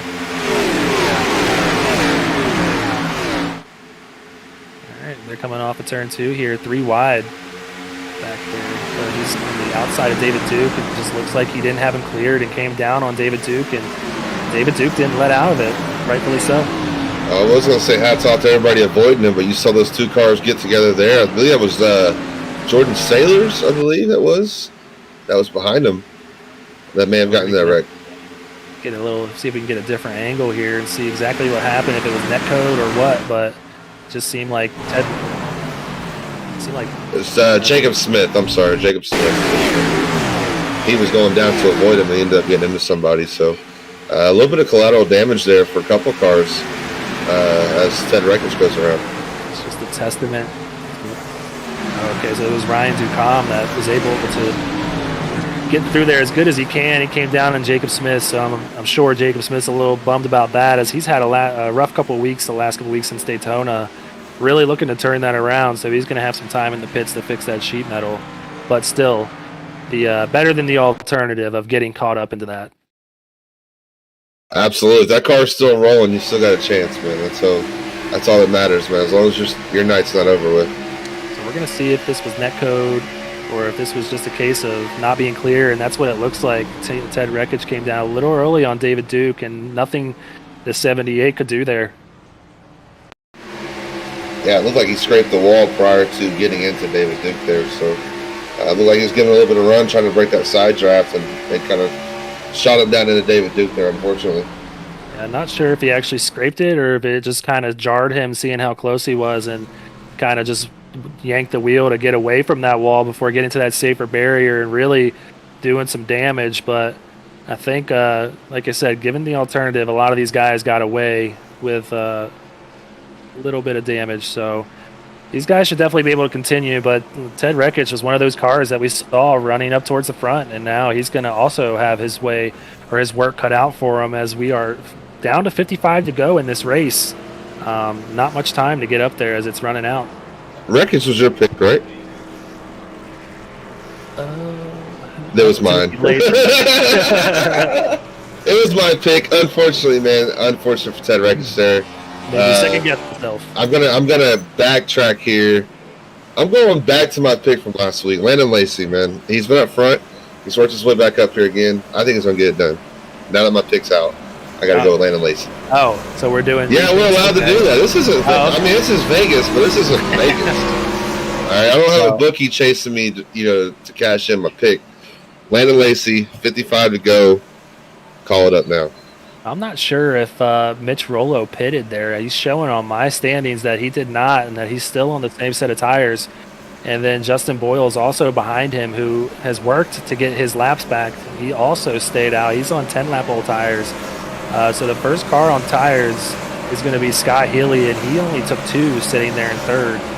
We saw him battling for the lead before that caution came out, so he might have something for these boys now. Yeah, you just got to worry about those guys behind him that possibly have 4. Although we saw that the 4 tires didn't necessarily move their way up to the field necessarily. So right now, Mitch Rollo is rolling the dice, staying out, and taking advantage of track position. He believes that clean air is key. Definitely. We see Dean Brummett up there, and just go ahead and talk about a few RSR cars as well in the field. Jake Rowell, he's moved up to 12th place from 36th. Shane Good also starting in the back, so not sure if RSR just wanted to start in the back, but Shane Good started 32nd. He's up to 13th, so definitely a great day for him. He's been having some good runs lately, just not able to put it together at the end. He should be there. Yeah, he finds himself sitting in 14th, so starting that far back and finding your way here, anything can happen these next 50 or so laps, so finds himself here, but he's got to keep his car clean and maybe find himself up in the top 5 by the end of the night. So we'll have to see how these old tires work on the restart. We've seen in the past that it really spins the tires for some of these guys. Mitch Rollo he's one of the best guys we have in this league.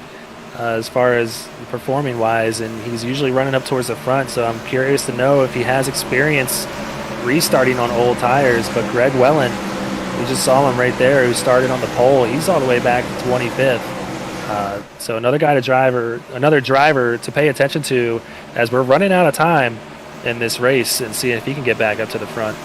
Absolutely. I'm looking at Timothy Latham right now, starting on the outside. I expect him to get a good run here on the outside. He has somewhere to go. He can go up top with those fresh tires, and I expect him to be aggressive trying to get back up to the front. Pace car is off, and it looks like Boyles is going to get a jump on Mitch Rollo there. Not sure what happened. He shouldn't be taking the stripe first, but he did, and we'll have to see if that is a penalty for Justin Boyles, but Mitch Rollo is going to take that lead into turn 1. Yeah, what may have happened there was if Mitch Rollo did spin his tires, if he initiated that start, Justin Boyles will be okay to go. But you see Boyles immediately dropping back there on the high side with that damage and the older tires. Damage is definitely going to set him back. He's doing all he can to stay on the lead lap, so he can't fault the man for trying to get as many positions as he can. But Mitch Rollo is going to bring him back to the stripe, still in first place. But he's got a hungry Scott Healy and Landon Lacey right behind him, just trying to sort things out for second. Absolutely, and Damian Leininger, who got lucky earlier, he got a little bit loose there. Oh! I don't know if he's going to be able to collect it. He got hit. No, Shane Good right into him. And Joby Sagiped. Huge right down the backstretch. Some really good cars there. It's really unfortunate. It just looks like Damian Leininger got loose as he was on the high side there and just unable to save it before Shane Good just drove right into his driver's side door. But we're going to go ahead and check another replay brought to us by Sandwichman Racing Sports Memorabilia. Like we said, they are getting their money's worth tonight. But yeah, it looks like just Damian Leininger got really loose. Shane Good really tried hard to avoid him. He got a little bit of Adam Pettit as well. Absolutely. A lot of cars involved in that. And Timothy Latham's eyes had to get big because he's sitting there seeing that happen, and he's just going low and hoping, don't hit me, and he just happened to collect the car behind him. Yeah, right in front of Jake Rowell as well. So he did a great job of avoiding that. But it looked like Joshua Siegfried was another casualty of this further up after this initial spin. Yeah, and it's just those fresh tires, man. They're still cold, and you get up on a high side where it's a little bit dirty, not as much grip, and just came around on them right there, and unfortunately wasn't able to save it. There's a couple cars there that became casualties of it. Oh, and you see that 11 car, Jacob Smith, right on the inside there. He has just been having a very difficult last couple of weeks, but the damage didn't look too bad on that car. He looks like he might have just got spun. Oh, and he's gonna pancake the wall pretty good there, but maybe save the nose a little bit. Doesn't look like he took too hard of a hit, but we saw 3 revs cars there just all getting into each other, and that's the problem when you guys are running nose to tail as a team, and we see RSR doing it quite a bit. If you get caught up in these situations, and actually it was 4 revs cars because Damian Leininger is also on the Rev Racing team as well. So a tough hit for Rev Racing right there. We'll have to see if they can get those cars repaired and get back out on track. Yeah, it took a lot of good cars there, and unfortunately it's going to end a lot of good guys' day, but those guys that are out front that have taken these risks, Scott Healy that took the risk earlier of taking 2 tires, he's up front, and Mitch Rollo, who, had he pitted last time, would probably be right in the middle of that. So that one's paid off for him, but again, not pitting this time and staying on those older tires. Yeah, so just to go through the top 10 as we see it right now, Mitch Rollo is our leader. Scott Healy in that 64 machine running in second. He's using some strategy to get up to the front. So far it's paying off. And Landon Lacey, who's had the hot hand since last week. He's won 2 races at Auto Club last week, so he's feeling lucky here in Vegas potentially, running up in third. Dean Brummett also using some strategy to stay up towards the front, running 4th right now. And David Duke running 5th place. Absolutely. And any one of these 5 guys here can go get a win. Latham back there sitting in probably 8th, I believe, is what it looks like. He's got a strong car as well. So Mitch Rollo right now able to hold these guys off. But if we get that long green flag run again, I just don't know how long he can hold these guys off in these older tires. All right, we're going to go ahead and get Mitch Rollo, our current leader at the moment on lap 81. He's joining us in the booth as he's pacing around the pace car. And Mitch, it's Greg Olenik and Byron McDonald here in the SRN booth. Tell us about your race so far and what you're seeing out there. Yeah, I got a really good long run car. Got my way up here with some pit strategy and stuff like that, but found some speed on the short run now as well. So we'll see what happens here. Those guys that pitted there a few laps ago, I don't think they can make it on fuel, so should be all right there. I just need to, we'll see how things go. Hopefully, we get a long run here. Yeah, you said hopefully for a long run. It's been you've been staying out with these tires. How confident are you on the tires that you have saved and going forward, holding these guys off? Yeah, I feel okay about it. As long as we don't go more than like 6 or 7 laps here, just because, like, my tires right now are okay on restarts and stuff, but fresh tires are pretty loose on the restarts, so that's my only saving grace right now. As long as we get like a 5-10 lap run, we all come down pit, I'll be all right. All right, Mitch. Well, we're hoping you get to change your luck around this week in Vegas. We know you've had a rough couple of last week, so we hope to be speaking to you after the race tonight, and best of luck, buddy. Thanks, appreciate it, guys.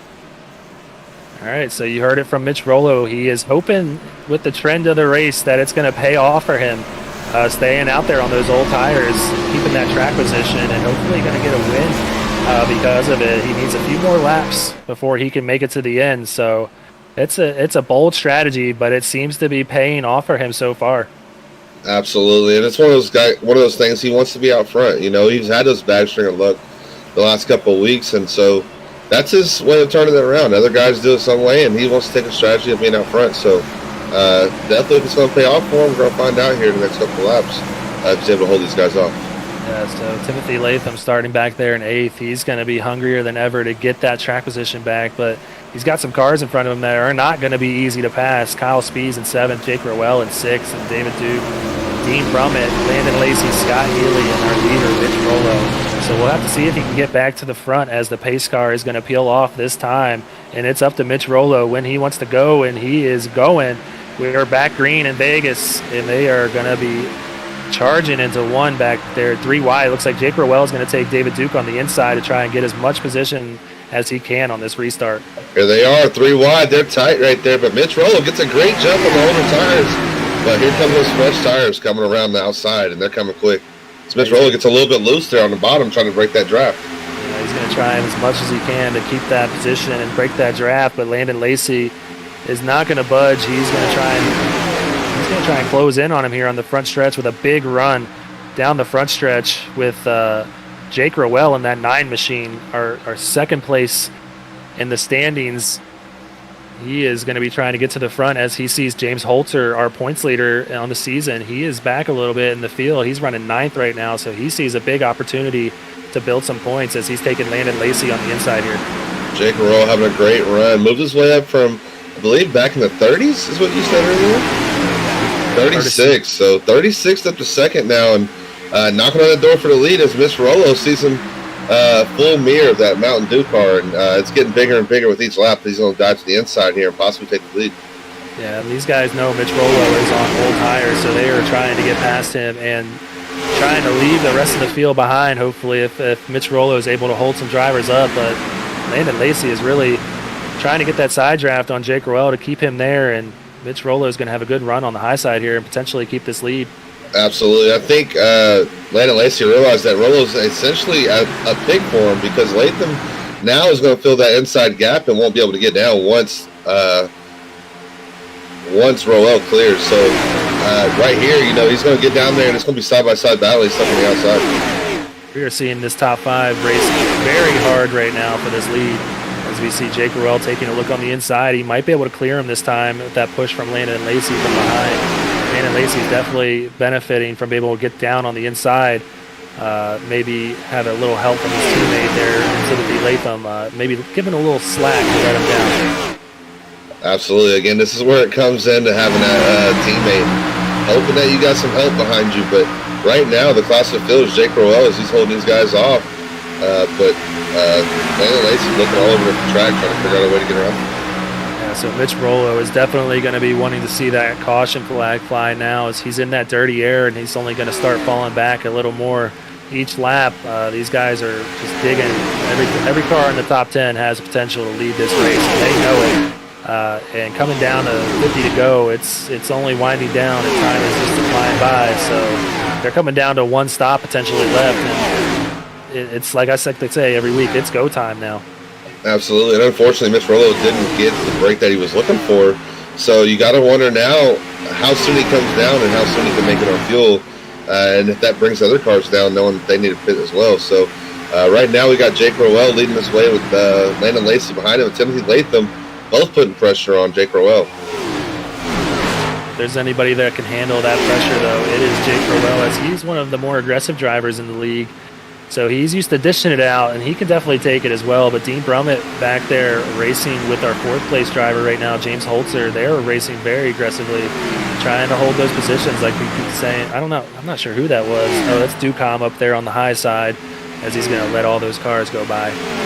Absolutely, and that's what you got to balance out. It's so difficult to see these guys throwing these blocks, with still 40 laps to go. So it's so difficult to know when the time to go. But like you said, it's go time now. They know they have one pit stop to make it on, so you got to gain as many spots as you can before you making that pit stop, and know that you can make it the rest of the way. Mitch Rollo's fallen back to 9th now, and he's on the 35th lap of his pit run. So those tires are definitely feeling very slick to him and not very fast at all. So I'd have to imagine we're going to see him come down maybe in 5 or so laps. We'll keep paying attention to that story that's unfolding, but that could pay off for him if it does go green. Absolutely, and we spoke on that before. The pit window you said was 35 to 40 laps, so he's in that window now, and those tires are screaming as Landon Lacey makes a move to the inside of Jake Rowell on the crossover. Gonna see if he make this move in 3 or 4s and make contact. Jake Rowell's going to slide up and go 3 wide with Dave Hughes Jr. on the outside. Yeah, with I believe that was Scott Kalal, one of our points leaders as well. He had a little bit of an accident, but he did his best to stay out of the way. But Jake Rowell had to really cringe there as he got touch going out of 4, and that's not where you want a lap car to be when you're racing that tight. But Landon Lacey is going to be our leader on lap 92 of the Sparkle and Shine Sin City 200. He has made his way up to the front, as we've seen him do ever since he joined this league. Absolutely. And it's so difficult to lose that lead and lose that momentum and just regain focus. Jake Rowell here has to sit back and kind of restack the plate here and go back at it, but he's fighting hard on the outside right now, Timothy Latham. See that 4th place car, James Holtzer, who I think is one of the better cars at saving his stuff. He is running these leaders down. We saw him make a hard charge earlier. I'm not sure exactly the lap that we saw it, but earlier on in the race, he definitely was sitting back and watching these leaders race really hard as he was just kind of in a nice spot in that 4th place position. And then out of nowhere, he just jumped up to the front and nobody had anything for him. So we'll have to see if it's the same thing right here. Absolutely. And you see here, Ted Rekich battling with Brandon Browning and Chris Massey for that 14th position. This is our closest battle on the track right now. And Chris Massey having a good run, got a little bit of damage on the right front, but all in all, in the top 15, can't complain.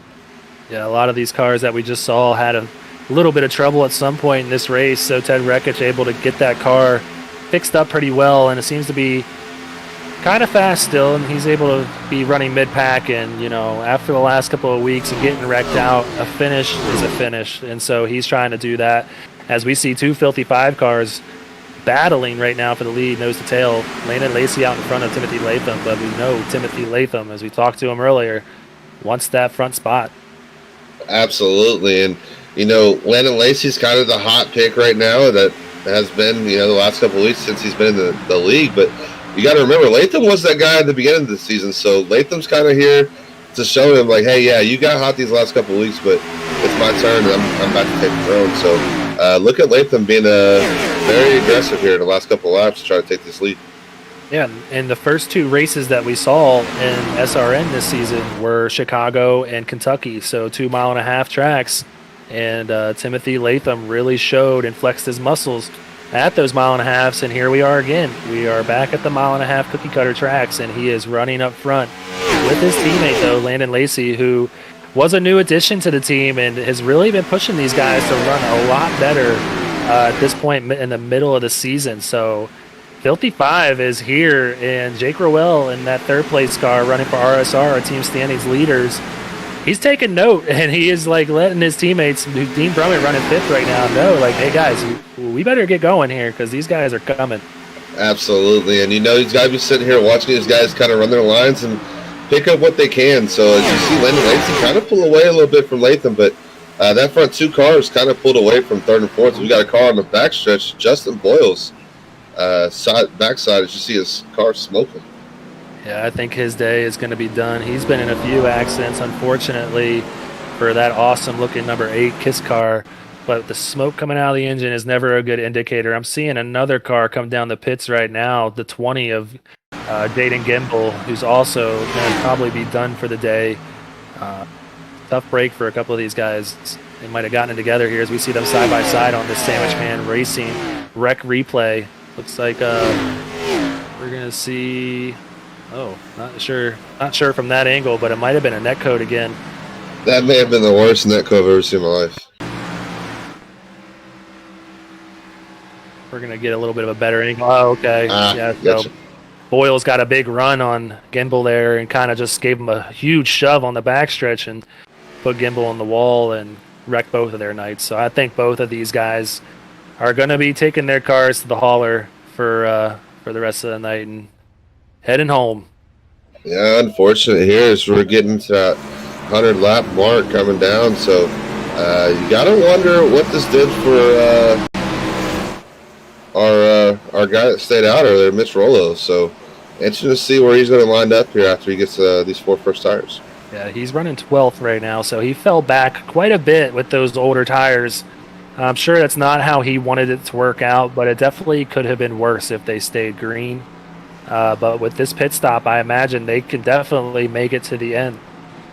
Absolutely. We're going to see these guys not save anymore. These guys are going to be on, as you said earlier, go mode. So these guys are going to be aggressive, and they're going to turn up the wick a little bit here with a little bit over 30 laps to go. And by the time we get going, probably about 25. So it's go time, and it's time to determine who has the best car. Yeah, I need to come up with a better phrase for go mode, but we're going to see a heck of a battle as they came off side by side on pit road there. But I believe it's going to be Timothy Latham coming out in first with Landon Lacey, his teammate, in seventh, or the 7 car in second. And then Jake Rowell is going to be in third. So kind of how it was before they pitted, but Landon Lacey was the leader and Timothy Latham was second. Absolutely, and that's where he wants to be. All right, so we're going to go ahead and try to find Jake Rowell's radio and try to get him into the booth. And I think we got him. So, Jake, it's Greg Olenik and Byron McDonald in the booth. You've made a heck of a run towards the front. So tell us how you've done it and what you're seeing out there, buddy. Yeah, just, qualified in the back on purpose. I want to avoid all the wrecks and the mayhem on these restarts. Just taking the time to getting through the field. 130 laps is a long time. So there's no point in being up there and getting caught up in something stupid early on. Well, Jake, we got a little bit under 30 laps to go here. 4 freshies on your car. What do you got for these guys up front? If it wasn't for dumb lap traffic, wouldn't have lost the lead. So we'll just be right back there, back up front. I mean, 55's basically hauling the school bus behind them once again in the way of the leaders. So it is what it is, but we'll be back there. It's fun. Yeah, you got 3 teammates in the top 10, so you guys have been pulling some strategy, it seems like, and it's paying off for you so far, buddy. So we hope to see you in the booth after the race, and we wish you the best of luck. All right, Jake? Awesome. Appreciate it, guys. Thanks. All right, so you heard it there. He said that he had the lead, and he should still be in the lead if it wasn't for that lap car that kind of put him in a bad spot when Landon Lacey gave him a little bit of the bumper. So he definitely expects to get back up front. He wants to get that 3rd win of the season for RSR. Absolutely. I see the Michigan State Spartans there in the back. Hopefully you get a chance to talk to him because they got a huge win over their rival Michigan today. So they may be going dancing now, which I did not expect from Tom Izzo's squad. So hey, we're not talking college basketball, but we see the lights.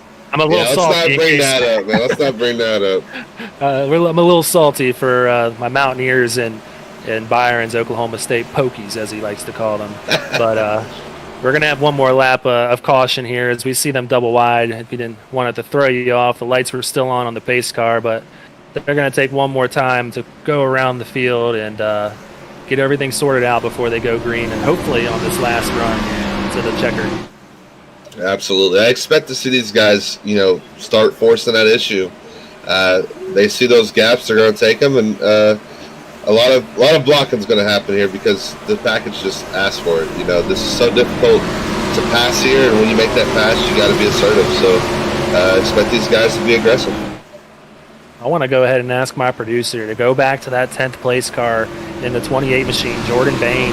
He is having a heck of a race for his first start in SRN's Cup Series, an unmarked car, so plenty of potential here. If anybody wants to hop on board and sponsor this, man, this is a good friend of mine, and I'm excited as ever to see him running in the top 10, especially after he got a little bit of a clip from Austin Reedy in that incident earlier. It seems like he got that car fixed up pretty nice, but glad to see him running up in the top 10, right outside of Mitch Rollo there and Scott Healy. But we're about to see the pace car peel off here with Timothy Latham and Landon Lacey leading the leg.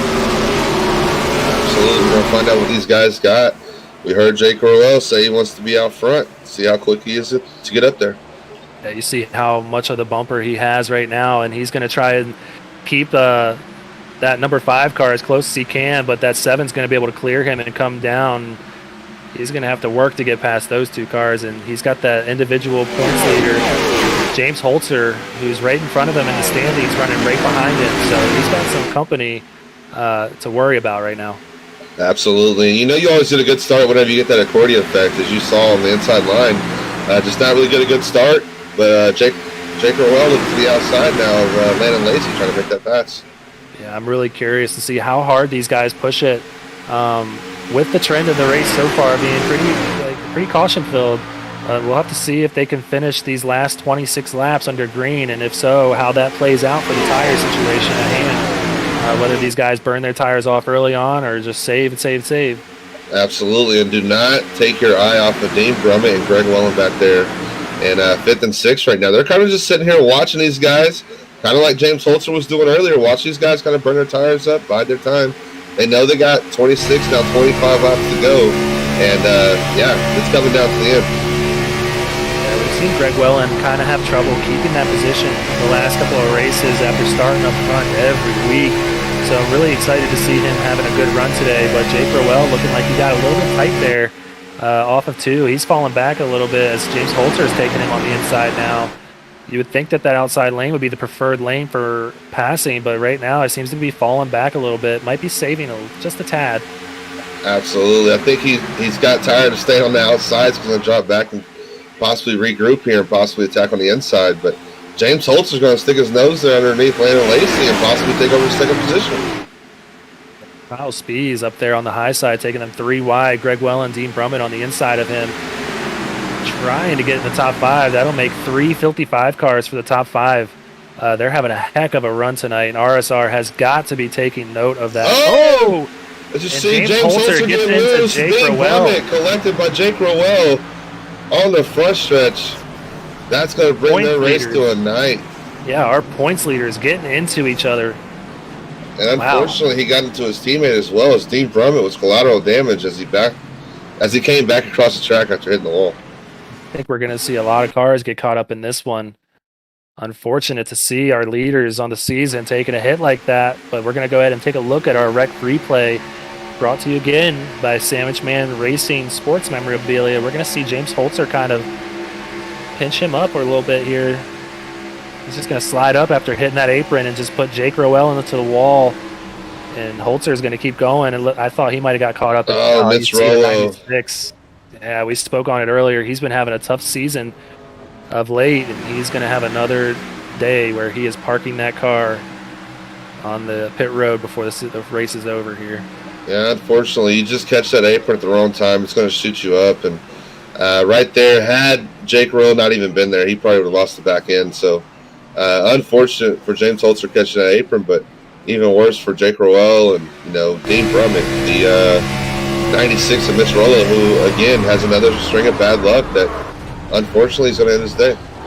You see Jacob Smith take the spin here. He's going to take a hard hit on that outside wall. RSR taking a big hit right there on lap 105. Unfortunate for them. They were having a great run. 3 cars in the top 10. You see him get pinched and there's nowhere for Brummett to go. And Brummett might be able to keep going and have a decent finish, but definitely not going to be the finish that he wanted. Absolutely, and that's the most frustrating part, is being a part of that collateral damage, riding around, running a clean race, kind of biding your time, and bam, there's a car right there in front of you. So unfortunate for Dean Brummett, hopefully able to rebound and regroup from that. Yeah, so we see Scott Healy up there now, who is probably going to be one of the only RSR cars left out there after, I imagine, Jake's night is over. Dean Brummett should be able to keep going, and I'm assuming Jacob Smith should be able to get that car repaired as well. But, those standings are not going to be where they wanted them. Absolutely, and don't look now, but boy Bain here sitting in third. Let them stay out. Yeah, it's a good strategy call. I mean, that's the way you learn and see if it pays off for him. He has the ability to get it done, and man, I would be so excited. Try not to take bias, but I would be very excited to see him in the booth after the race. He's a very good racer, so he could definitely get it done. But right now, Timothy Latham is going to be definitely keeping an eye on these guys coming out on fresh tires. Absolutely, that's the interesting thing there is Latham stays out, but his teammate Spees decides to go and get tires. So we're going to see how these things shake out, but knowing that your teammate's back there on 4 freshies and he's also in your ear, that's got to be a little nerve-wracking. Yeah, I see Brandon Browning. He's made his way back up to the front as well. We're seeing 4 Filthy 5 cars in the top 8, so it's definitely an opportunity now after we saw what just took place between Holtzer and Rowell, our 2 season leaders. It's definitely going to hurt RSR a little bit in the team standings, and it's an opportunity like none other right now for Filthy 5 to kind of close that gap in week 8.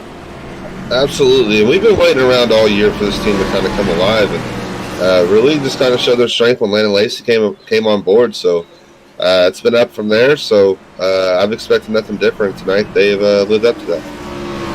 Yeah, so just to go through the top 10 as we're seeing it right now, our leader, Timothy Latham, he's been out there for quite a bit up front. And then Scott Healy, who used that strategy to work his way up to the front, he's running second right now. Jordan Bain in that 28 car running as an independent in third. Brandon Browning fourth. Kyle Spees, another Filthy 5 car, running fifth. Greg Wellen, our pole sitter, running sixth. Landon Lacey in seventh. Ted Rekich in eighth. David Duke ninth. And Thomas Rutherford having a great run in 10th. Absolutely, and these guys are just having a great run altogether. Been able to stay out of the trouble. A couple guys up here on some strategy calls, so going to be interesting to see how these guys that they decide to stay out. Those tires are truly affected these last 20 or so laps. Yeah, and I just imagine, that was I'm showing that was our 8th caution of the night. And with the trend of the race so far, I have to imagine that some of these guys, you see Brandon Browning up there with some damage and Jordan Bain running third with some damage. These guys know that there is potential for another yellow flag with the way this race has been run so far. So it could really pay off for them if they do get that 9th caution of the race and, kind of take them down to 10 laps to go at green flag racing. It could really pay off. Absolutely. And to be honest, the only one that feels probably safe right now is Timothy Latham because he's the only one ahead of those guys. So if he's able to keep his car straight, I think he really has a chance to pull away from these guys before those fresh tires be able to catch up to him. Yeah, we saw Kyle Spees, who was really able to keep up with Timothy Latham earlier. He's in fifth, so I imagine that he's going to be able to get past that 3rd and 4th place car and pretty quickly and get up there to run with Scott Healy, who's had a strong run, and Timothy Latham, who has been, I would like to say, the class of the field, being my pick. But, I imagine Kyle Spees will be there before we see the white checkered flag come out, as well as Greg Wellen. So a lot of stories unfolding right now as we only have 19 cars still on the lead lap. Absolutely. Pace car's going to dive off, and Timothy Latham's going to give us the green as he takes off, and he gets a good jump there. A couple cars in the back kind of spun their tires, but he gets a great jump and able to pull out away. Yeah, Jordan Bain gets a good jump too. He's able to pull to the side of Scott Healy. We've been able to see that 2nd place car kind of clear that 3rd place car going into turn 1, but I believe Jordan Bain might be able to get a run on Healy here on exit and clear him for 2nd. Absolutely, and the longer these guys stay side by side, the more Timothy Latham is just continuing to smile in his rear view, as you see Jordan Bain kind of moving down to the bottom where he's preferred line right now, but Kyle Spees has nowhere to go. Yeah, he kind of shut the door on Kyle Spees there. He's going to really run him down into the apron there to preserve that spot. He knows, like, he doesn't have the fresher tires, so he's going to have to play defense here. But that can really, we're going to see it get real tight there. And Landon Lacey able to move on the outside of Bain. Absolutely. You got to be able to see that ahead of time. You know, it's sometimes so difficult to see, but typically when I'm lining up, you know, I look ahead, say, hey, who's in my lane, who may be slow, who may be fast, and really try to find that preferred lane before you get to that lap car or that slower car. But unfortunately, Kyle Spees gets held up there and possibly able to make his way back to the front. So Jordan Bain going to settle in 6th place. I spoke to him before the race. He was just hoping to get a top 15 in his first ever league race. So hoping he's able to pull it off. But we're seeing Timothy Latham just continue to lead the field. But Scott Healy not going anywhere. And Landon Lacey, we've seen him, like we said, at Auto Club, just dominate. He is going to be on the bumper of his teammate here coming to this stripe here. Absolutely, and you see the fresh tires already there. And here he comes to the outside. Landon Lacey trying to make a move for a lead. Yeah, we got 3 Filthy 5 cars right now, all nose to tail, and we really don't want to screw each other's night over. So they got to be careful here to not race each other too hard. But again, they want to win, so they're not going to just give it away to whoever's in front. They're going to race each other as hard as they know. But like you said, we've seen some team cars get into each other today, and we do not want that. Absolutely. The difficult thing is, too, you know, yes, you have your teammate behind you, but Greg Wallen's right there as well as Scott Healy. So these guys know that these guys are teammates, and they're going to try to, you know, not necessarily drive as difficult, but that's their job, is to make it difficult on those guys to hold up and try to put pressure on Timothy Latham and make a mistake. Yeah, good note from our producer here, Sean Griffith. He just pointed out that we saw H2K. They went 1-2-3 with Jovi Sagiped, Mercy, and Ryan Ducam all finishing 1-2-3 on Thursday. Can we see Filthy 5 do the same thing and just really capitalize on an epic night for points in the team standings?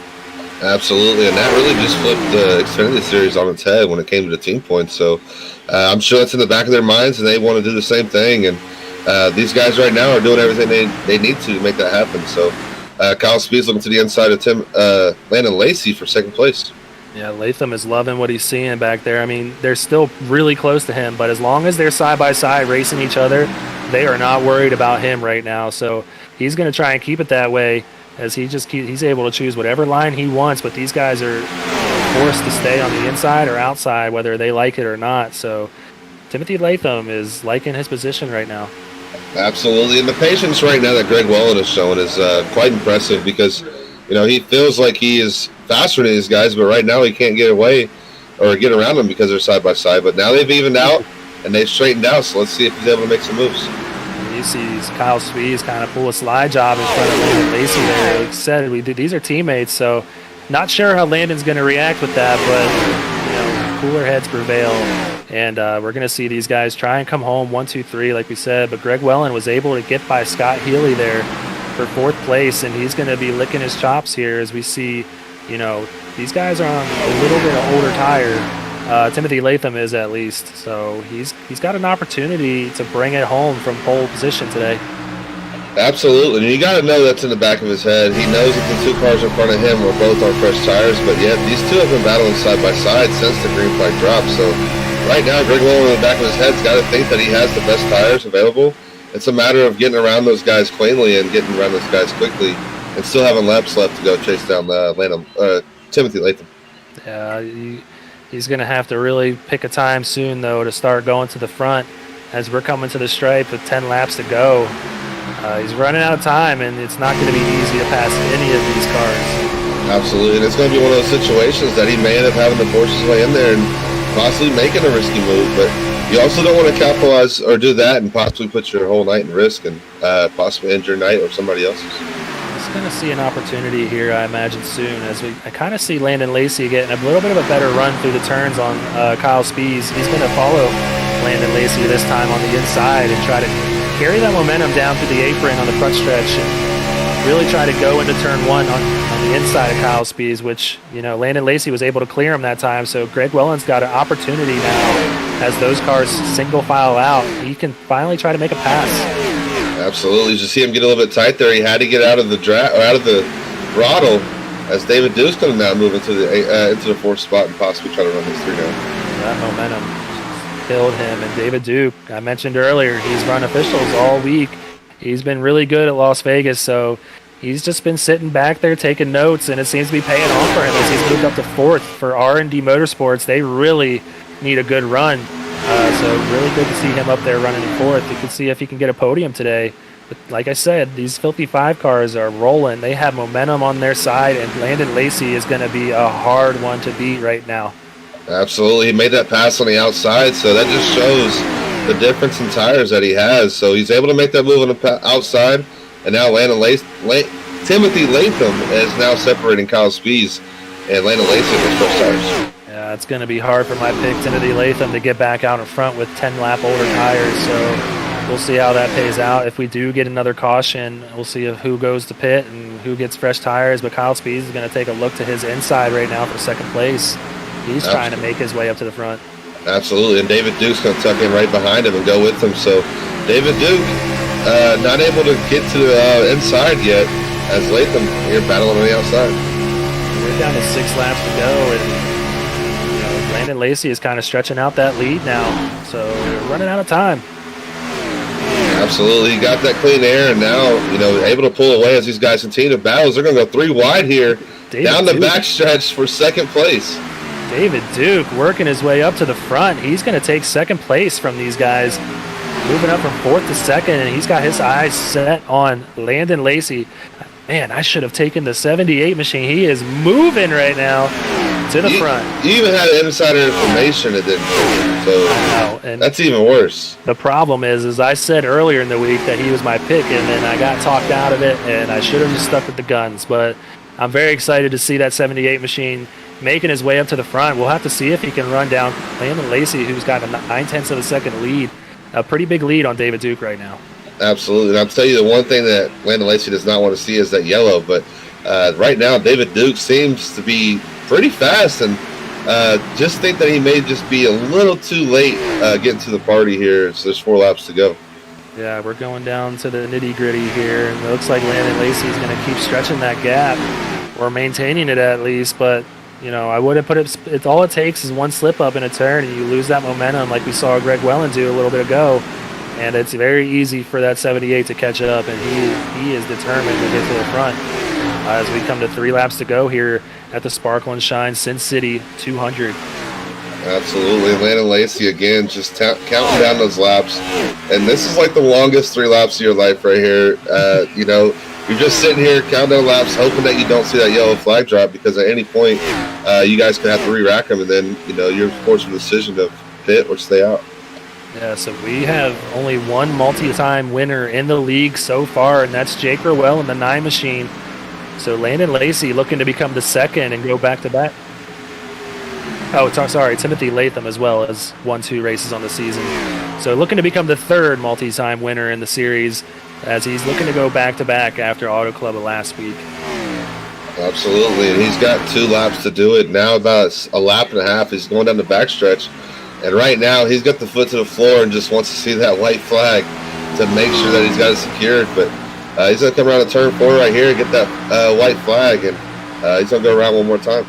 Yeah, he's got the new sponsor on board with Logitech running in that 7 car, so I know they're tickled to see him take the white flag in first place right now. He is repping, as you see it on the side of the car, he's repping them very well, and he's going to potentially bring home the win today if he can make it 2 more turns. Absolutely. He's really just put together another great race of working his way from the back and working his way up to the front and just being patient and able to keep that car clean, and it really paid off. Yeah, he just stretched that gap out on David Duke and really just pulled away from the field. But we're going to see Landon Lacey go back-to-back at Las Vegas for the Sparkle and Shine Sin City 200. Good win. Congratulations, Landon Lacey. Hats off to him, and hats off to David Duke for having a great drive. You spoke of him earlier in the race, and we kept our eye on him, and it just seemed every time, we looked up, he gained 1, 2, 3, or 4, or 5 positions, and really found his way to the front. really just ran out of laps. So Landon Lacey's definitely become a fan favorite within our league, and we can see why. He just knows how to make his way up to the front as he gets a little love tap from his teammate Timothy Latham there. Obviously Timothy wanted to win, but it's a win for Filthy Five Motorsports, and they are dominating right now and making their way up to the front. Absolutely. They've gotten hot, and if Latham would have gotten that caution and a redo, I think he would have came down and got those 4 freshies. But hats off to him for holding off as long as he did. But all in all, the strategy pays off, and the 4 freshies do. And Landon Lacey was the fastest car tonight. Nothing like doing victory burnouts, man. He's getting pretty good at it too. So we see his teammates celebrating with him, and Brandon Browning also coming away with a decent night after we saw him struggle a little bit at the beginning of this race. So Filthy Five, I'm assuming, is going to come away with the most team points of the evening, and that's nothing short of celebrating for. So great to see these guys just burn it down as you see Timothy Latham blow up his motor back there. But Landon Lacey's going to go a little bit longer here. Absolutely, man. There's nothing like it, man. And I'll tell you, I'd burn the tires off of it, so I don't blame him. So we're going to go ahead and check our race results for the Sparkle and Shine Sin City 200 here at Las Vegas Motor Speedway. And like we said, our winner today, Landon Lacey, in that 7 machine running for Filthy Five Motorsports. And then runner-up, David Duke, in that 78 machine, having one of the best runs of the season so far. And third place, Kyle Spees, Timothy Latham, also a Filthy Five Motorsports car, in 4th place. And Scott Healy having a great run for Royal Smith Racing, coming in 5th. Absolutely. 6th place was James Holtzer for Team SRN. Greg Wellen comes in 7th for H2K Motorsports. As an independent, Jordan Bain in his first race tonight comes home in 8th. Great run for him. Thomas Rutherford comes home in 9th in that number 4 R&D Motorsports car. And Ted Reckich, after getting caught up in that wreck, actually came back pretty good, finished 10th in that 91 Team SRN car. Yeah, we're seeing a lot of independents up here in our top 20. Joshua Ballier finishing 11th place in that 74 machine. Joshua Siegfried got caught up in a couple of accidents, but able to preserve a good night, coming home in 12th in the 66 car, running up from the Xfinity Series for Rev Racing. Chris Massey for Bronco Motorsports in 13th. Jacob Smith able to salvage a 14th place finish after just getting caught up in what seemed like numerous incidents on the night. And then 15th, we mentioned Brandon Browning, another Filthy Five car, coming up in the top 15 here, rounding out 15th. And 16th, we got Shane Good for Royal Smith Racing. And 17th, we got Austin Reedy for Bronco Motorsports. Brandon Key for Red Racing comes home in 18th. Scott Kalal for Team SRN in 19th. And Jake Rowell winding up the top 20 for Royal Smith Racing. All right, so it's that time. We're going to go ahead and bring up our 3rd place car, Kyle Spees in the 36 machine, running for Filthy Five Motorsports, having a heck of a day in that Dale Earnhardt throwback. Kyle, tell us about your race, buddy.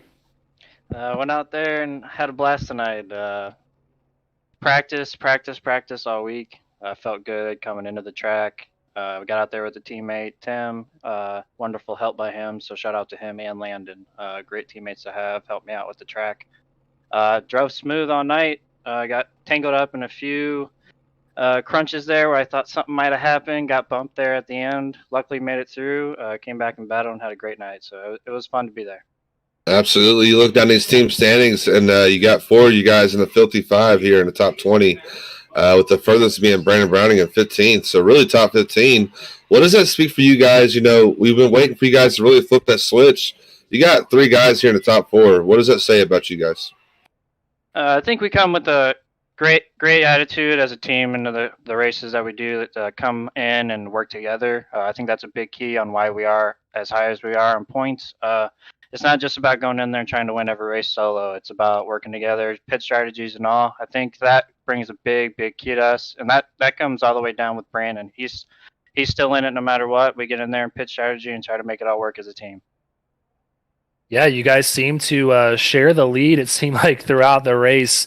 Does it help that iRacing had officials at Las Vegas all week? Did you guys run those quite a bit to kind of practice for the race setting that you would see here on Sunday? Personally, I do. I run as many officials and every NIS I can. As far as the other guys, depending on their work schedules, I know they get in and do a couple. As a whole, I think having the schedule the same as what they are on official racing gives nothing but a big boost on everyone to go in there and not only gain your I rating during the week, but you get all that practice around cars like you will in a race. So I think it's a huge help, and I really enjoy it. Absolutely. Well, before we let you go, do you have anybody that you would like to thank or any sponsors you want to give a shout out to? Yeah, absolutely. First, Team SRN, absolutely. Been a part of you guys for about a year, so that's been a blast. Team Filthy 5, Brandon, Landon, Tim, great team to be a part of. Shout out to my mom and grandma as well for watching the stream. They were probably watching out, maybe commented a few times. And then shout out to you guys. It's great that you guys do the broadcast for us, and it's nice to watch after the races. Yeah, you had Sue Novak and Megan Spees giving you some shout outs during the broadcast, so they're probably tickled as ever to see you finish in the top 3. And Kyle, we're excited to see you finish 3rd as well. You had a great run tonight, so congratulations, buddy. Thank you. I appreciate it, guys. All right, so you heard it there from Kyle Spees and Filthy 5 Motorsports coming home in 3rd. We're going to go ahead and bring in David Duke in the 78 R&D Motorsports machine, who brought it home in 2nd after a great surge to the front in those last couple of laps. David, go ahead and tell us about your day and what you saw throughout the race. Man, I needed this for a good points day. It was a good race. I mean, it's just so much, so much aero dependent that you couldn't. It was hard to pass, and you had to protect the position that you were in, and that led to a lot of blocking and led to a lot of wrecks too. Yeah, you came out here. My partner here said he caught you in a couple of officials. Kind of talk about how that worked out for you this week with the officials being at Las Vegas and able to get that track time, leading to you coming home in 2nd place tonight. It helped. It was everything. I knew what the car was going to do on the long runs. I knew what the car was going to do on the short run. I'm not a short run guy. I tend to do a little bit better on the long run, so I just had to go for the gusto there at the end and just get up on the wheel. But I think I ran 8 officials this week. So I had this place pretty much figured out. I had that last restart, I had to start too far back to, obviously I passed some cars, but once we got too wide and Landon was able to get that clean air, he just kind of walked away, and I kind of burned up my tires getting around that stuff. But it was a great finish. I was very happy. Well, David, your team has kind of struggled on the season so far coming into week 8, but this is definitely going to help you guys as you see Thomas Rutherford also finishing in the top 10. What does this do for momentum and confidence moving forward? Oh, it's going to help me and Thomas, man. We've just had a hodgepodge mixed bag of bad luck and just poor finishes. I don't want to make excuses. We've just been bad as a team. We got great drivers, just been bad as a team. I don't know why, but we just got unlucky a little bit. But I do want to thank Flavor Bomb. Go to flavorbombfbbbq.com and use code RD21 for 15% discount. And Sparkle and Shine Auto Detail. I want to thank both of them. All right, well, hopefully that luck starts to turn around after this race at Las Vegas. We're excited as ever to see you finish in 2nd. I knew you could get it done today, so congratulations on that silver, David. Right on, thank you. All right, so that was our 2nd place car, David Duke, and we spoke to this guy last week after he just dominated at Auto Club. He took both races that he ran in at Auto Club last week, and he's going to go ahead and take the win today at Las Vegas. We got Landon Lacey in the booth. Landon, tell us how you're feeling today after this win.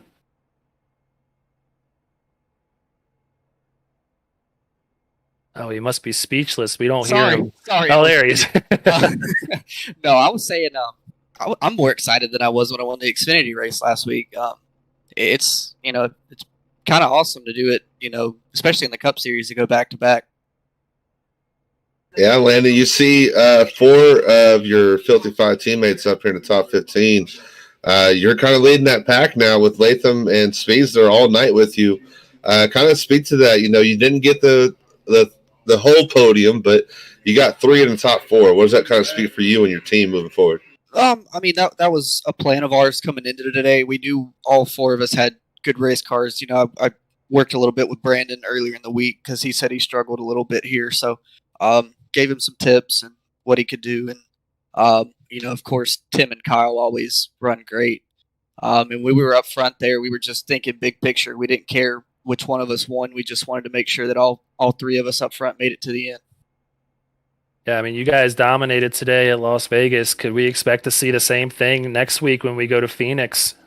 I mean, I told the guys after I crossed the line, I said I didn't expect to win this race. The way I ran, kind of like I ran some races with David Ducam official, some this week. I don't think I ran as many as he did, but I ran a couple, and David was leaving me, and so I thought David would come in here and flat out dominate. It's good to see him finish second, though. That's a good points finish for him too. But Phoenix next week is one of my best racetracks, so we'll have to see. All right. Well, he just put the field on notice, so he could go make a three-peat on the season as he's going back to back. Landon, before we let you go, I know you got some sponsors that you want to go ahead and give a shout out to, and anybody you want to thank. Yeah, of course. Thank you to Logitech, Jeremy, and everybody over there. Thank you to Raise Energy. Let's see here. Butt Kicker, Silverback, Tax Solutions. Thank you to those guys. I know they sponsor Tim, but thank you for the sponsorship there. Flavor Bomb, Smoothie, or Tropical Smoothie Cafe. Everybody at SRN and the broadcast. Filthy Five, the whole team. Oscar was having some issues today with his wheels, which is why he dropped out so early. But thank you to everybody who puts us on. Well, we appreciate it, Landon, and we're excited to see you go back to back. We know that you're a very determined driver, and you earn your every spot that you pick up as you move your way through the field, and we enjoy watching you do it. So congratulations on another win this season, and we will be watching you next week as we head to Phoenix, buddy. Yes, sir. Thank you very much.